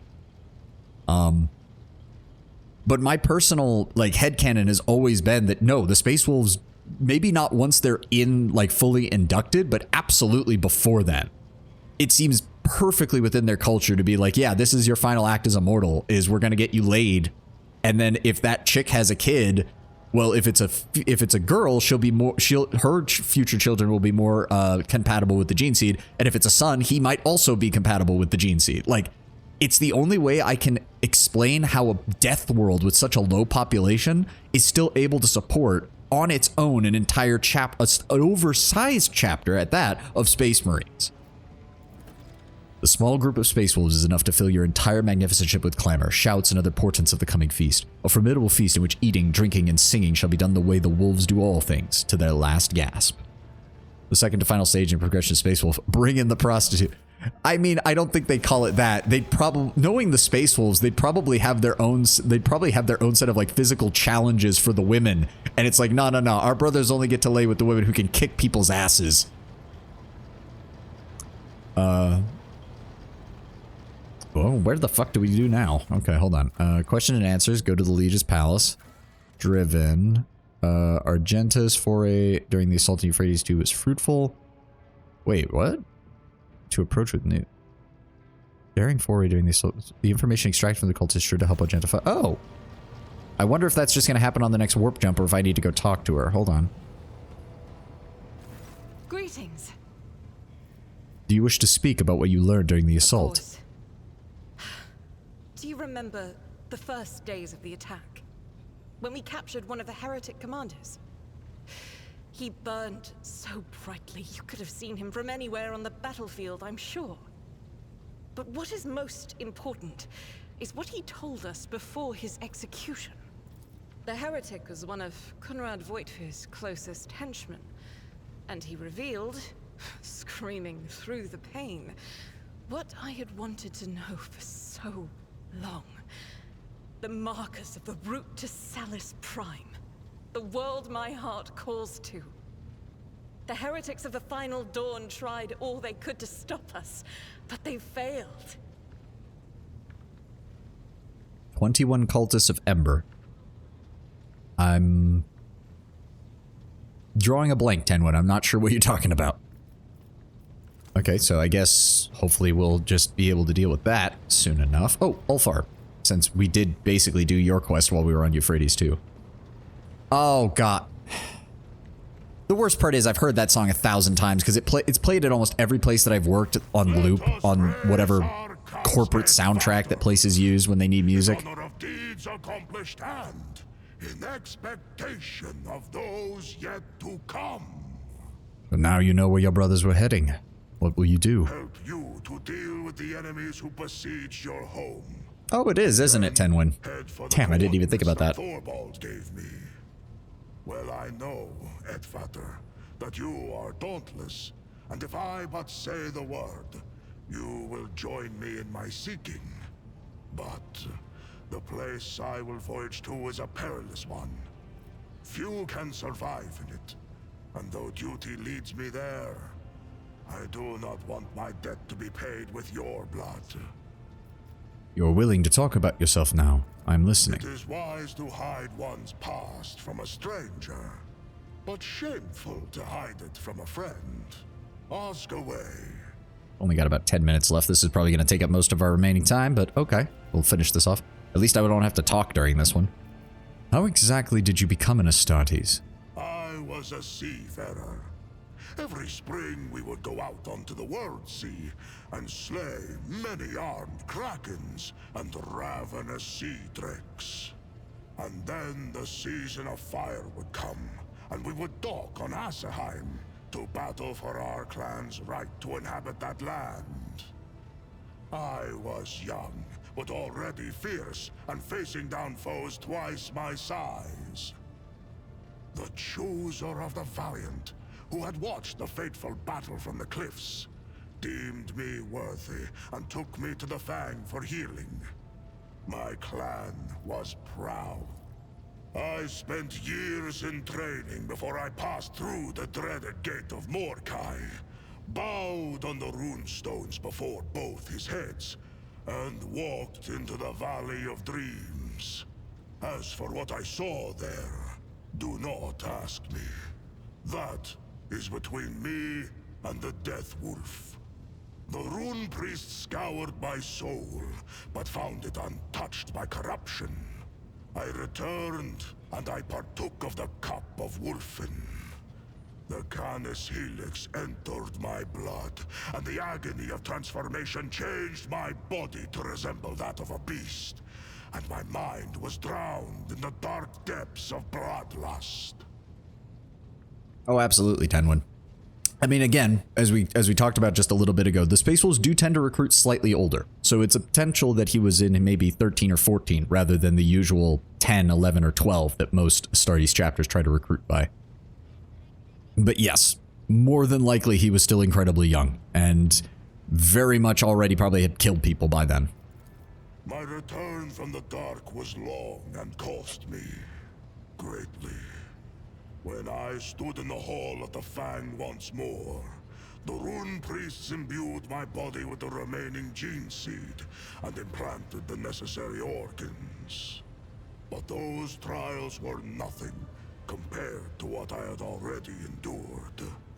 What happened in your final trial?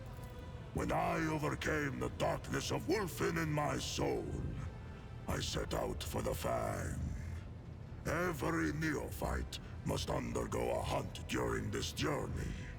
One might fight a fearsome wolf, another a sly snow worm.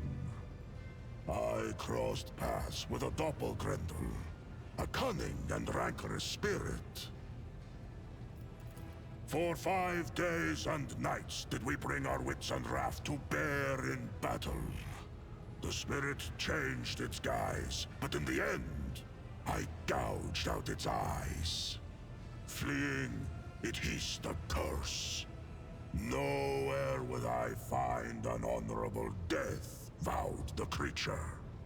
My saga came to an abrupt and inglorious end, like a noble banner moldering and fraying at the edge. When I made my return to the Fang, clutching that crushed eye, the Rune Priest looked at me, and his face grew grim.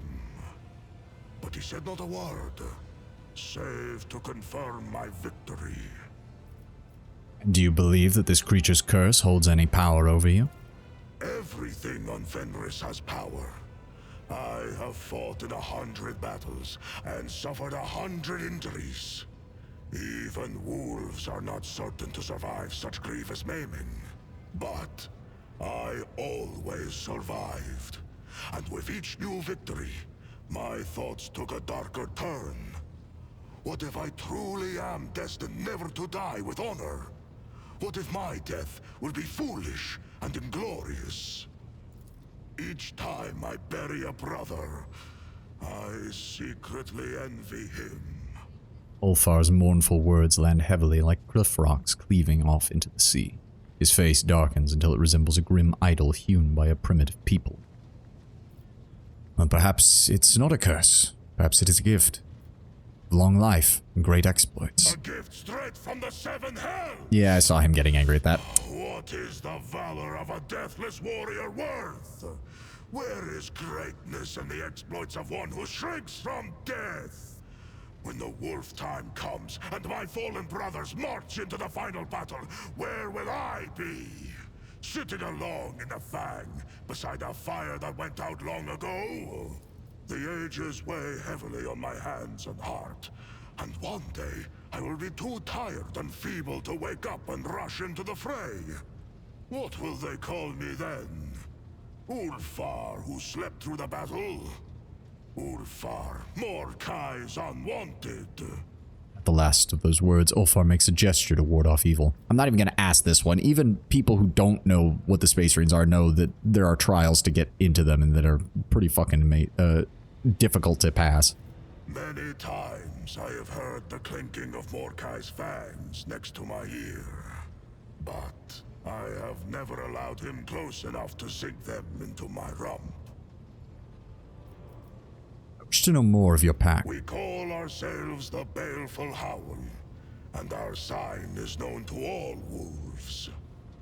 We are old wolves who have seen much and endured much. Ulfar proudly points to his shoulder pad, emblazoned with a crude depiction of black fangs, and a shadow of disquiet dampens the warrior's boastful exuberance. This is the great black mane wolf, patron of slayers and totem of our great company, the Black Manes.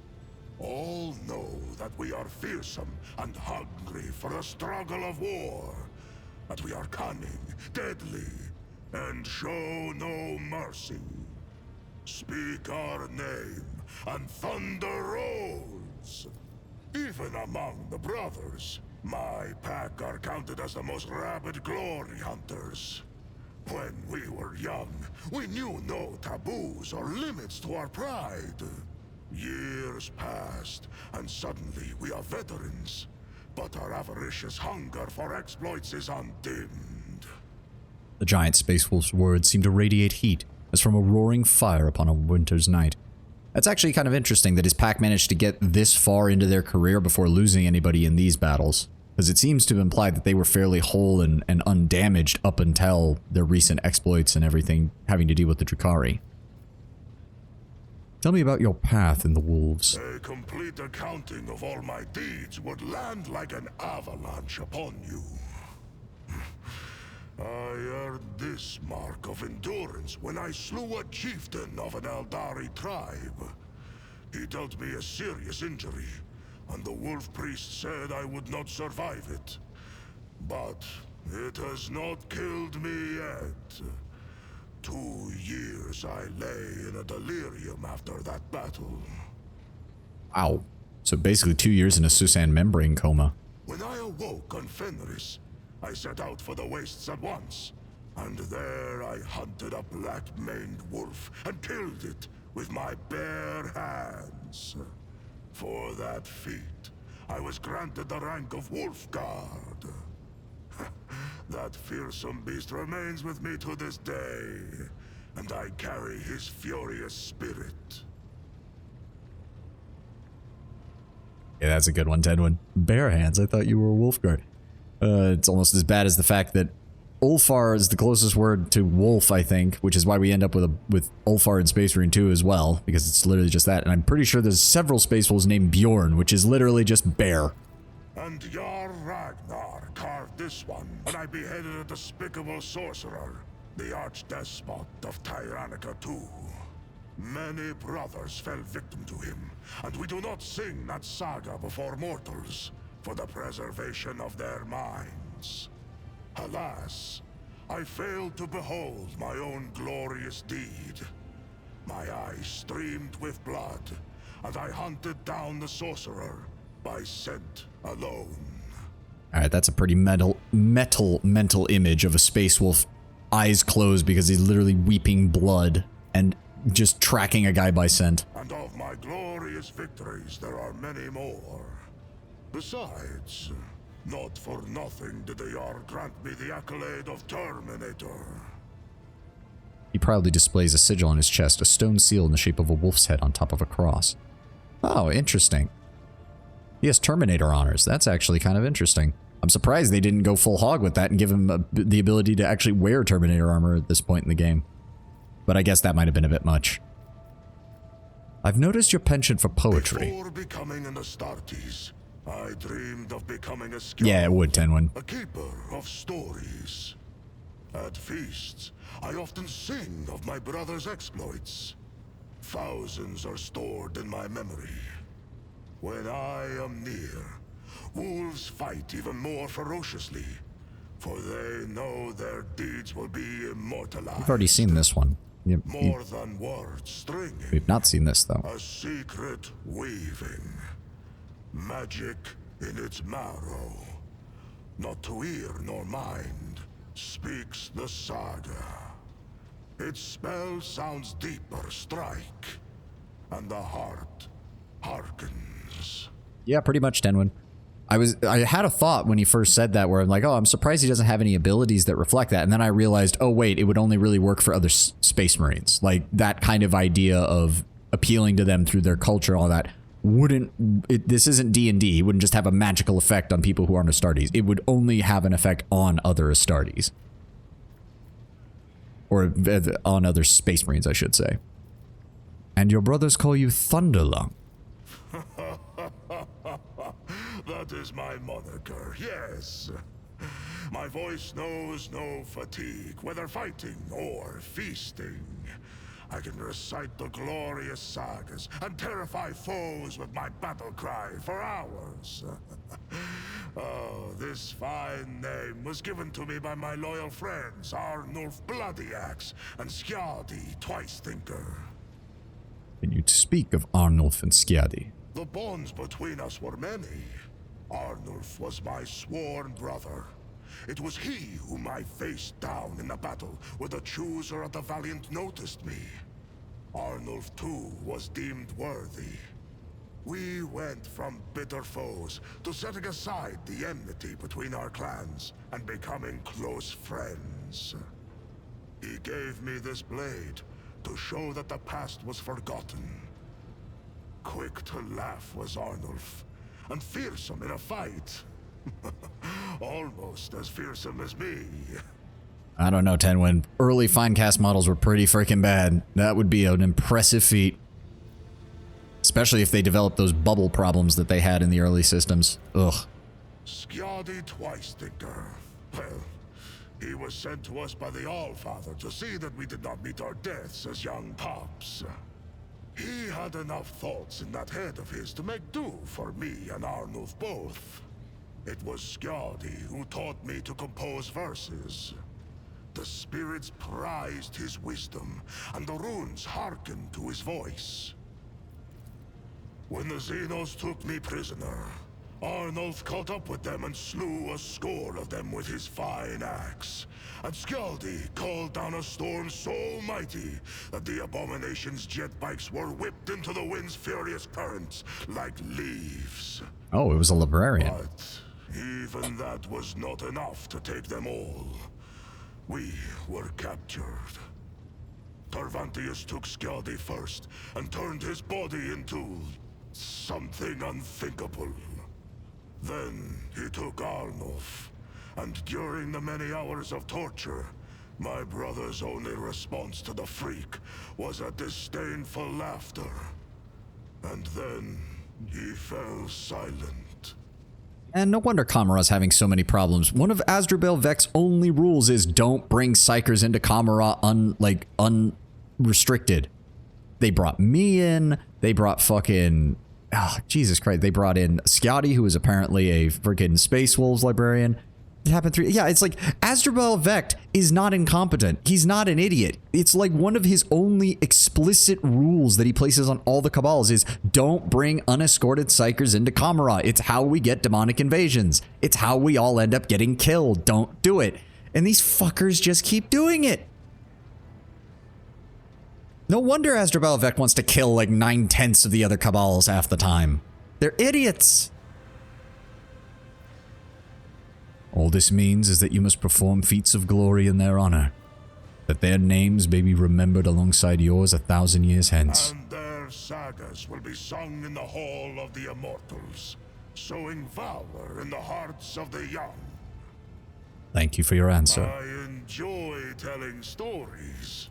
Fenris Hjolda, et Vater. And with that, we're going to be finished up for today, because I've got to go get ready to go to work and actually get something to eat before I leave. So, I hope you all have had a good day. I hope you all have a great weekend, and I will see you all on Sunday for a long stream where we will see if we can finish all of this up and wrap up the rest of the game. So I'm going to go ahead and let me just grab that save. We're not going to find a raid target today. I just got to get going, honestly. But I hope you all have a great rest of your day, and I'll see you on Sunday.